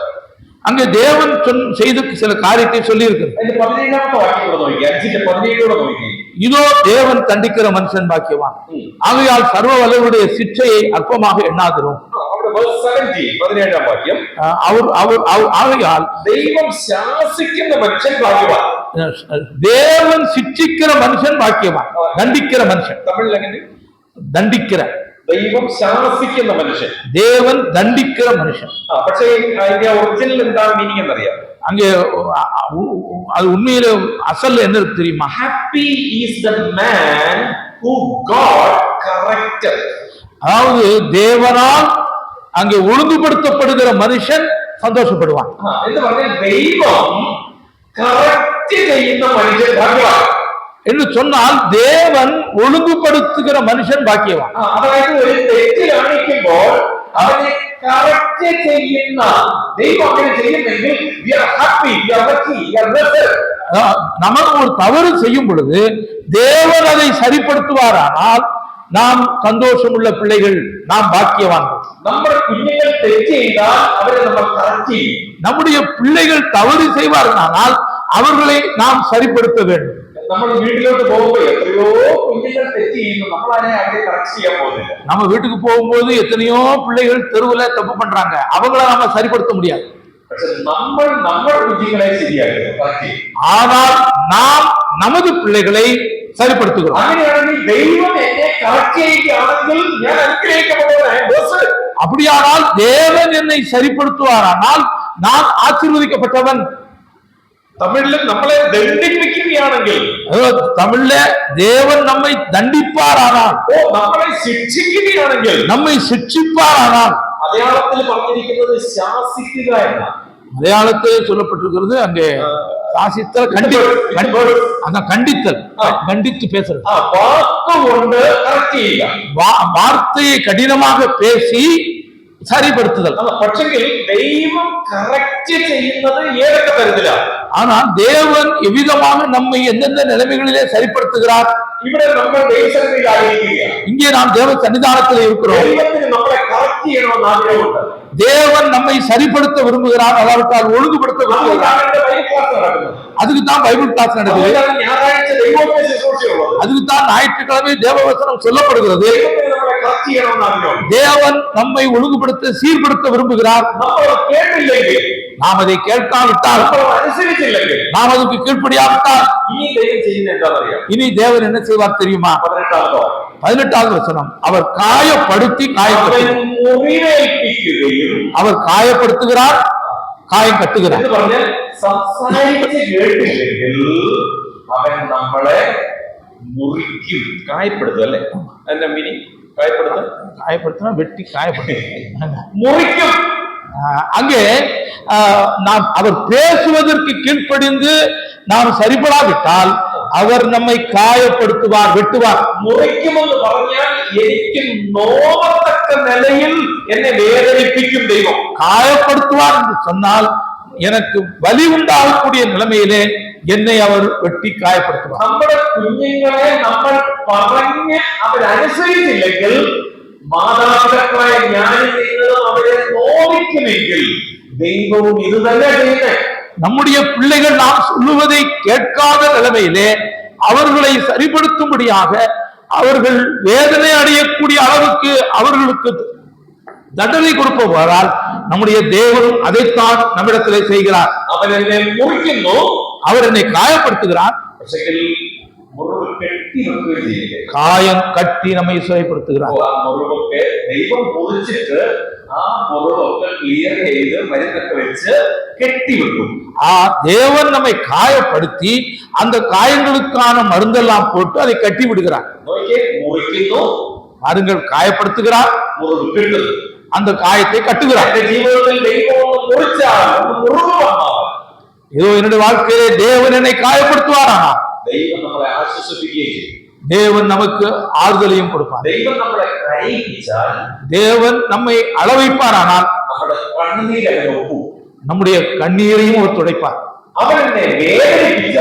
அவர் என்னை வேதனைப்படுத்துவாரானால் அவர் நம்மை தேற்றுவார். ദൈവത്തിന്റെ പ്രത്യേകതയാണ് அது தேவனுடைய ஒரு சிறப்பான தன்மை. നമ്മുടെ കുഞ്ഞുങ്ങളെ നമ്മൾ അടിച്ചാൽ, நம்ம பிள்ளைகளை நம்ம அடித்தாலும், നമ്മൾ വേദനിപ്പിച്ചാൽ, நம்ம அவர்களுக்கு வேதனை உண்டாகக்கூடிய நிலைமையிலே செய்தாலும் നമ്മുടെ അടുക്കലേക്ക് വരിക. மறுபடியும் அந்த பிள்ளைகள் நம்மிடத்திலே ஓடி வருகிறார்கள். പക്ഷേ പ്രായം കൂടുമ്പോൾ നമ്മൾ അവരെ ഉപദ്രവിക്കുമ്പോൾ അവരെ ദുർബലപ്പെടുത്തും. ஆனால் வயது கூட கூட அவர்களை நாம் துன்பப்படுத்துவோமானால் அவர்கள் நம்மளை விட்டு ஓடி விடுவார்கள். അത് അവരുടെ ബുദ്ധി പ്രവർത്തിക്കുന്നുണ്ട്, அது அவர்களுடைய புத்தியினாலே செய்கிறார்கள். പക്ഷേ കൊച്ചു കുഞ്ഞുങ്ങളെ നിങ്ങൾ ഉപദ്രവിച്ചാൽ, ஆனால் சின்ன பிள்ளைகளை நாம் அடிப்போமானால், அங்கே நீங்கள் அப்பாவானாலும் அம்மாவாக இருந்தாலும் உங்களிடத்தில் அந்த பிள்ளைகள் ஓடி வருவார்கள். நம்மளை தெய்வம் உபதேசித்தார், நம்மை தேவன் காயப்படுத்துவாரா, நம்மளை போதித்தார், நம்மை அவர் வேதனைப்படுத்துவாரா, പിന്നെ ഞാൻ സഭ വരത്തില്ല, பிறகு நாம சபைக்கு வரமாட்டோம், ഞായറാഴ്ച ആരാധനയ്ക്ക് വരത്തില്ല, ஞாயிற்றுக்கிழமை கூட்டத்துக்கு ஆராதனைக்கு வரமாட்டோம், ബൈബിൾ ക്ലാസ്സിൽ വരത്തില്ല, பைபிள் கிளாஸுக்கு வரமாட்டோம். എന്താ പറയുക? என்ன என்ன என்ன என்ன சகோதரனே, தெய்வம் என்னை காயப்படுத்தி தேவன் என்னை காயப்படுத்தி விட்டார். ജീവിതത്തിൽ കഷ്ടമാണ്.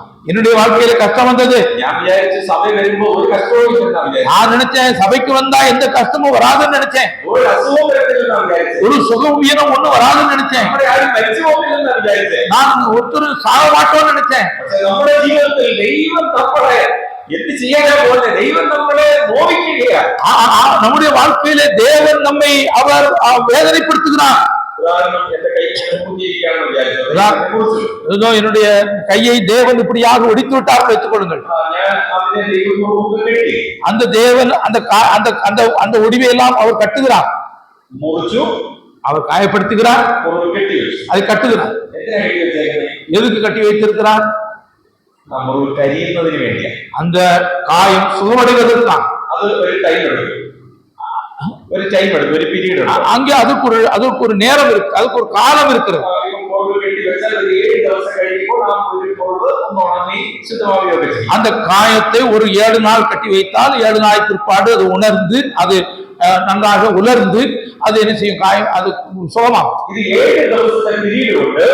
அதுக்கு ஒரு 7 நாள் காலக்கெடு இருக்கிறது. എന്തിനാണ് ദൈവം എന്നെ മുറിച്ചത്? ദൈവം എന്നോട് സംസാരിച്ചുകൊണ്ടിരിക്കും. அப்போ ஏன் தேவன் என்னை காயப்படுத்தினார், எனக்கு ஏன் வேதனை கொடுத்தார் என்பதை தேவன் என்னோடு கூட பேசிக்கொண்டே இருப்பார். ഈ 7 ദിവസം ഒരു ടൈമിംഗ് ഞാൻ പറഞ്ഞു പോകേ ഉള്ളൂ. 7 ദിവസം എന്ന് പറഞ്ഞ ഒരു അപ്രോക്സിമേറ്റ് 7 നാள் என்பது நான் ஒரு தோராயமாக சொல்லுகிறேன். ഈ 7 ദിവസം കൊണ്ട് എന്നോട് തന്നെ സംസാരിച്ച് ദൈവവുമായിട്ട് നിരക്കാൻ പറ്റിയില്ലെങ്കിൽ, இந்த 7 நாட்களுக்குள்ளாக தேவன் என்னோடு பேசும் பொழுது நான் எனக்கு நானே பேசி தேவனோடு ஒப்புரவாகாத பட்சத்தில் ദൈവം എന്താ ചെയ്യുന്നത് അറിയാമോ? தேவன் என்ன செய்வார் தெரியுமா? വായിച്ചോ, அங்கே வாசி ഒന്നുകൂടെ വായിച്ചു. அவர் காயப்படுத்தி காயம் கட்டுகிறார், அவர் அடிக்கிறார், அவருடைய கை ஆற்றுகிறது. അപ്പൊ ഈ കെട്ടി വെച്ചിരിക്കുന്ന മുറിവ് ദൈവം പിന്നെ ചതയ്ക്കും. இந்த கட்டி வைத்திருக்கிற இந்த காயத்தை இன்னும் கொஞ்சம் அவர் அதிகமாக்குவார். മനസ്സിലായല്ലോ? புரிஞ்சிச்சா? മുറിക്കുമ്പോഴാണോ വേദന കൂടുന്നത്? ഈ കെട്ടി വെച്ചിരിക്കുന്ന മുറിവ് ചതയ്ക്കുമ്പോഴാണ്. இங்க அங்க அந்த காயப்படுத்தும் பொழுது இருக்கக்கூடிய வேதனையை விட அந்த காயத்தை கட்டி இருக்கிறாங்களே அந்த கட்டுல கொஞ்சம் இன்னும் கொஞ்சம் அதிகமாக அடிக்கும் பொழுது வேதனை கூடுமா குறையுமா? എന്തിനാ ദൈവം ഈ പിന്നെ ഇത് ചതയ്ക്കുന്നത്? பிறகு ஏன் இன்னும் தேவன் அடிக்கிறார்? ഈ 7 ദിവസം അല്ലെ 5 ദിവസം കൊണ്ട് എന്നോട് തന്നെ ദൈവം എന്താ സംസാരിച്ചതെന്ന് എനിക്ക് തിരിച്ചറിയാൻ പറ്റിയില്ലെങ്കിൽ ഈ പിരീഡിനെ ഒന്ന് കൂട്ടുന്നതിന് വേണ്ടി 7 ഇപ്പൊ 14. இப்போ இந்த 7 நாளைக்குள்ள தேவன் என்னை காயப்படுத்தின கட்டி இருக்கிற அந்த 7 நாளுக்குள்ளே தேவன் என்னோடு பேசின காரியத்தை நான் புரிந்து கொண்டு நான் எனக்கு நானே பேசி நான் தேவனோடு ஒப்புரவாக விட்டால் தேவன் அந்த நாட்களை இன்னும் கூட்டுவார், அந்த வேதனையை இன்னும் கூட்டுவார். அதற்காக அவர் அதன் மேல் அடிக்கிறார். ഞാൻ തിരിച്ചറിയുന്നില്ലെങ്കിൽ, நான் அதை பகுத்தறியாத பட்சத்தில் ഇത് യോബിനെയാണ് മുറിച്ചതും മുറിവ് കെട്ടിയതും ചതച്ചതും ഒക്കെ. இங்கே யோபுவை தான் காயப்படுத்தினார், அடித்தார். യോബിന്റെ ജീവിതത്തിൽ സംഭവിച്ച കഷ്ടതകളൊക്കെ നമുക്കറിയാം. யோபுடைய வாழ்க்கையில் ஏற்பட்ட கஷ்டங்களாக நமக்கு தெரியும். யோபு ഭക്തനായ ഒരു മനുഷ്യൻ, யோபு மிகவும் தேவபக்தி உள்ள ஒரு மனிதன், നിഷ്കളങ്കനായ ഒരു മനുഷ്യൻ, கபடமில்லாத ஒரு மனிதன், ഒരു നേരുള്ള ഒരു മനുഷ്യൻ, அவன் ஒரு நேர்மையான மனிதன், ദോഷം വിട്ടഴിഞ്ഞ മനുഷ്യൻ, அவன் பாவத்தை விட்டு அகன்ற ஒரு மனிதன், ദൈവത്തെ ആരാധിക്കുന്ന മനുഷ്യൻ, தேவனை ஆராதிக்கிற ஒரு மனிதன், ജനത്തിന് ഗുണം ചെയ്യുന്ന ഒരു മനുഷ്യൻ, அங்கே ஜனங்களுக்கு நன்மை செய்கிற ஒரு மனிதன். ഒരു ദിവസം ഒരു കാറ്റ് വരികയാണ്. ஒரு நாள் காற்றடிக்கிறது. ഒരിടത്തും നല്ല കാറ്റ് വരുന്നേ, ஒரு இடத்திலிருந்து வரவில்லை, 4 സൈഡിൽ നിന്ന് കാറ്റ് വരിക. 4 பக்கங்களிலிருந்தும் காற்று வருகிறது. വീടിന്റെ 4 മൂലയ്ക്കും അടിച്ചത്. அது இந்த வீட்டினுடைய 4 மூலைகளையும் அது தாக்குகிறது. ഒരു സൈഡിൽ കാറ്റടിച്ചാൽ ഒരു സൈഡ് മാത്രമേ നശിച്ചു പോകുള്ളൂ. ஒரு பக்கத்தில் மாத்திரம் காற்றடிக்குமானால் ஒரு பக்கம் மட்டுமே அழிவு ஏற்படும். 4 സൈഡിൽ കൂടെ അടിച്ച് ആ വീടിനെ പൊക്കിയെടുക്കും, നശിപ്പിച്ചു. அங்கே 4 பக்கங்களிலும் காற்றடித்து அந்த வீடையே தூக்கி கொண்டு போய் விட்டது, அழித்து போட்டது. നിങ്ങൾ നേരുള്ളവരാണെങ്കിൽ, நீங்கள் நேர்மையாக உண்மையுள்ளவர்களாக இருந்தால், നിഷ്കളങ്കരാണെങ്കിൽ, கபடமற்றவர்களாக இருந்தால், ദോഷമിട്ടവരാണെങ്കിൽ, நீங்கள் அங்கு பாவத்தை விட்டு அகலக்கூடியவர்களாக இருந்தால், നിഷ്കളങ്കരാണെങ്കിൽ, நீங்கள் அங்கு வஞ்சகம் இல்லாதவர்களாக இருந்தால், ഇതൊന്നും നിങ്ങൾ ചെയ്യുന്നില്ലെങ്കിൽ ഒരു കാറ്റേ അടിക്കത്തുള്ളൂ. நீங்கள் இதெல்லாம் செய்யாவிட்டால் ஒரு காற்று தான் அடிக்கும். ഇതെല്ലാം ചെയ്യുന്നുണ്ടെങ്കിൽ 4 കാറ്റായിരിക്കും. இதெல்லாம் செய்தால் 4 காற்று அடிக்கும். കാരണം നിങ്ങൾ ദൈവത്തിന് ഏറ്റവും പ്രിയപ്പെട്ടവരാണ്. காரணம் நீங்கள் தேவனுக்கு மிகவும் பிரியமானவர்கள். നിങ്ങൾക്കത് ചിന്തിക്കാൻ പറ്റുന്നുണ്ടോ? ஏதோ நீங்கள் அதை யோசிக்க முடிகிறதா? അതാണ് ദൈവത്തിന്റെ പ്രത്യേകത. அதுதான் தேவனுடைய ஒரு மேன்மையான காரியம். ഇയ്യോബ് ഇത് ഓരോന്ന് വരുമ്പോഴും ഇയ്യോബ് ആത്മതപനം ചെയ്തുകൊണ്ടിരിക്കുക. யோபு ஒவ்வொரு துன்பத்தை அடையும் பொழுதும் அவர் தன்னுடைய ஆத்மாவை சோதித்து பார்க்கிறார். ഇത് മാത്രമല്ല, വീട് പോയത് മാത്രമല്ല, அங்கே வீடு மட்டுமல்ல, തന്റെ എല്ലാ കന്നുകാലികളും നശിച്ചു. அவருடைய மிருக ஜீவன்கள் எல்லாம் அழிந்து போனது. ஆடு மாடுகள் ஒட்டகங்கள் எல்லாம் போய்விட்டது. എല്ലാം ആ കള്ളപ്പണം കൊണ്ടുപോവുകയാണ്. எல்லா திருடர்கள் கொள்ளையடித்து போய்விட்டார்கள். തന്റെ മക്കൾ, அவருடைய பிள்ளைகள் ഒരെണ്ണം പോലും ശേഷിച്ചില്ല. ஒரு பிள்ளை கூட மீதமாயிருக்கவில்லை. നമുക്കറിയാം, ഒരു ഡെഡ് ബോഡി വെച്ച് നമ്മൾ ശുശ്രൂഷ ചെയ്യുമ്പോൾ എത്രമാത്രം വേദന നമ്മൾ അനുഭവിക്കുന്നുണ്ടാവും. ஒரு சவத்தை வைத்து நாம் அதற்கு அந்த சர்வீஸ் நடத்தும் பொழுது எவ்வளவு வேதனைப்படுகிறோம். 1 2 3 4 10 ഡെഡ് ബോഡീസ് നിരത്തി വെച്ചിട്ട് ഇയ്യോബ് പറഞ്ഞ വാക്ക് ഓർമ്മയുണ്ടോ? இங்கே அந்த அந்த தரையிலே 10 அங்கே பிரேதங்களை வைத்து அங்கே யோபு எவ்வளவு வேதனைப்பட்டிருப்பார். എന്റെ സർവശക്തൻ തന്നു, ദൈവം എടുത്തു. அங்கே சொல்லுகிறார், தேவன் எனக்கு கொடுத்தார், அவர் அதை எடுத்துக்கொண்டார். கர்த்தருடைய நாமம் மகிமைப்படுவதாக. யோபுடைய ഭാര്യ വന്ന് ഭർത്താവിനോട് പറഞ്ഞ എന്താണെന്നറിയാം? யோபுடைய மனைவி கணவனிடத்தில் என்ன சொன்னார்கள் தெரியுமா? நீ தெய்வத்தை தள்ளிப்படா, நீ இந்த தேவனை மறுதலித்து விடு, பக்தி விடு, நீ உன்னுடைய பக்தியை விட்டு விடு. சேவிச்சது இதோ உன்னுடைய தேவனை சேவித்தது போதும், ஆராதிச்சது நீ தேவனை ஆராதித்தது போதும். யோபுவை பொறிச்சது மாத்திரமல்ல, இந்த யோபுவை காயப்படுத்துறது மட்டுமல்ல, அங்கே தேவன் அடிக்கிறார். அது மட்டுமல்ல, നമ്മുടെ ശരീരത്തിൽ ഒരു വരു വന്നാലത്തെ വേദന അറിയാം. நம்முடைய சரீரத்திலே ஒரே ஒரு இடத்திலே கட்டி வருமானால் எவ்வளவு வேதனை. തന്റെ ഉച്ചി തൊട്ട് உள்ளங்கால் വരെ പരുക്കൾ, அவருடைய உச்சந்தலையிலிருந்து உள்ளங்கால் வரை பருக்களால் நிறைந்திருந்தது. താനെ ഒരു ഓട്ടുകഷണം എടുത്ത് ചിരണ്ടിക്കൊണ്ടിരിക്കുക തന്റെ ദേഹം മൊത്തം. ஒரு ஓட்டு துண்டை எடுத்து அந்த பருக்களை அவர் சுரண்டி கொண்டிருக்கிறார். എന്തോ വേദനയായിരിക്കും, எவ்வளவு வேதனை இருந்திருக்கும். ഞാൻ നിങ്ങളുമായിരുന്നെങ്കിലും ആ സ്ഥാനത്ത്, அந்த இடத்திலே நானும் நீங்களும் இருந்திருப்போமானால் യോബിനെ വീട്ടിൽ കേട്ടുന്നില്ല. யோபுவை வீட்டுக்குள்ளே அவர்கள் ഭാര്യയോട് കൂടെ അല്ലെങ്കിൽ എവിടെയെങ്കിലും ഒരു ചെറ്റക്കുള്ളിൽ തന്നെ പുറത്തേക്ക് വിട്ടു, ഒറ്റയ്ക്ക് കഴിയുക. இதோ யோபுவை வீட்டுக்குள்ளே அனுமதிக்கவில்லை, அவரை வெளியே போங்கள் என்று விரட்டி அடித்து விட்டார்கள். இப்பொழுது தனிமைப்படுத்தப்பட்டவராய் இருக்கிறார். ஆனால் யோபுவோடு கூட கர்த்தர் இருந்தார். இதோ யோபு என்ன செய்தார்? யோபுக்கு ஏதாவது பிரச்சனை இருந்ததா? இருந்தது. யோபுக்கு பிரச்சனை இருந்தது. என்னன்னு தெரியுமா? நீங்கள் வீட்டுல போய் 42வது அதிகாரத்தை படியுங்க. சர்வசக்தனை குறித்து கேள்வி மாத்திரமே நான் கேட்டிருக்கணும். இந்த சர்வ வல்லவரை குறித்து நான் கேள்விப்பட்டிருக்கிறேன். இப்பொழுது நான் என் கண்களால் பார்க்கிறேன். என்ன காரணம் தெரியுமா? 28ஆம் அத்தியாயத்திலே யோபு പറഞ്ഞതാണ് അറിയാമോ? 28வது அதிகாரத்தில் யோபு என்ன சொன்னார் தெரியுமா? என் மீட்பர் உயிரோடு இருக்கிறார், என்னுடைய மீட்பர் உயிரோடு இருக்கிறார். நாம இருந்தால் என்ன சொல்லியிருப்போம்? தேவன் இல்லை, தெய்வம் ஜீவிச்சிருப்பில்ல, தேவன் உயிரோடு இல்லை. தெய்வம் உண்டாயிருந்தெങ്കിൽ எந்த ஜீவத்திற்கு சம்பவிக்கவில்ல. தேவன் ஒருவர் இருப்பாரானால் என்னுடைய வாழ்க்கையில் இது நிச்சயமாய் நடந்திருக்காது. அங்கே நண்பர்கள் எல்லாம் யோபுவிடத்தில் வந்து என்ன சொன்னார்கள் தெரியுமா? யோபு சொல்கிறார், என்னுடைய மீட்பர் உயிரோடு இருக்கிறார், அவர் வருவார்,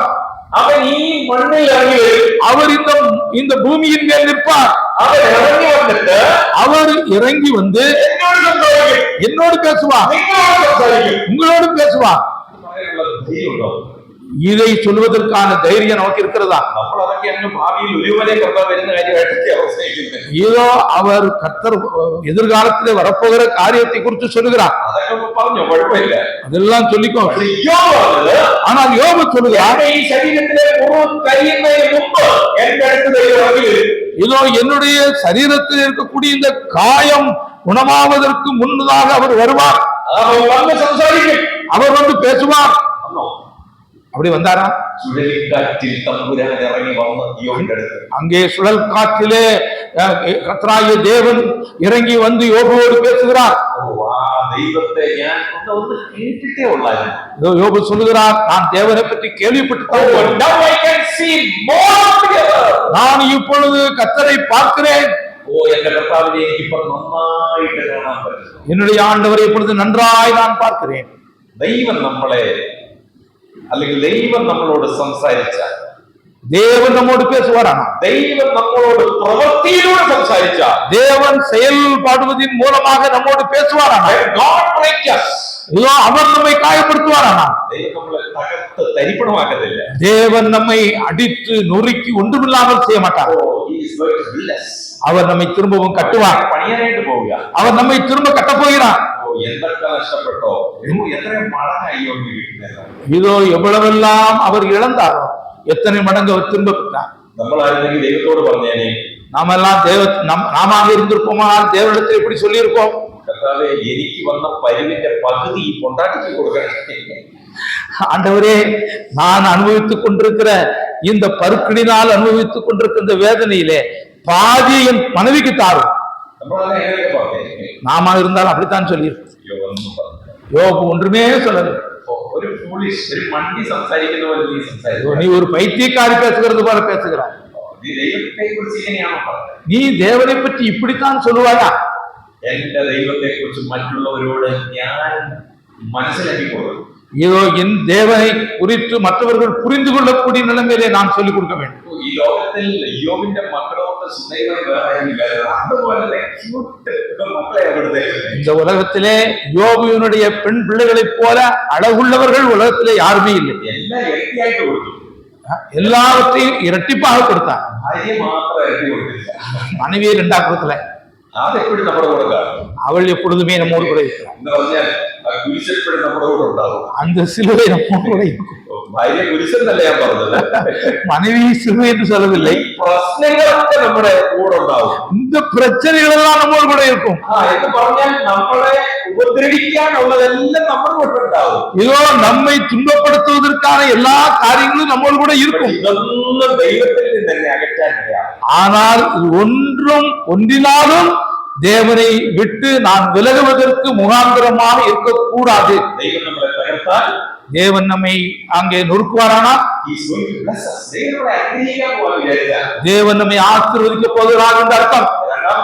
இரண்டாவது காரியம், தேவன் நம்மை அதிகமாக பயன்படுத்த போகிறார். നമുക്കൊരു രോഗം വന്നാൽ, ഒരു പ്രയാസം വന്നാൽ, நமக்கு ஒரு வியாதி கஷ்டம் வந்தால், എനിക്ക് ഈ സീസണൊക്കെ വരുമ്പോൾ ഓരോ പ്രാവശ്യം 2-3 പ്രാവശ്യം ഓരോ പ്രാവശ്യം വരുമ്പോഴേ എന്റെ നാക്കുത്തിരി മൊഴിയാണ്. இதோ எனக்கு சில நேரங்களிலே என்னுடைய நாக்கிலே சில புண்கள் ஏற்படும், அப்படியே அது காயப்படும். അത് വന്നു കഴിയുമ്പോൾ, ഈ ഫിക്സ് വന്നു കഴിയുമ്പോൾ നാക്ക് മൊഴി കട്ടായി. அங்கு இந்த அதாவது அந்த வலிப்பு வரும் பொழுது என்னுடைய நாக்கு அப்படியே கட்டாகி போகும். അങ്ങനെ പല പോർഷനിലും കട്ടായിരിക്കണം. அப்படி பல பகுதிகளிலே அந்த நாக்கு வந்து அது காயப்படுத்தப்பட்டிருக்கிறது. കുറെ നാളത്തേക്ക് പിന്നെ സംസാരിക്കുമ്പോൾ കൊത്തൊക്കെ പറയുന്നത് ക്ലിയർ ആവുന്നില്ല.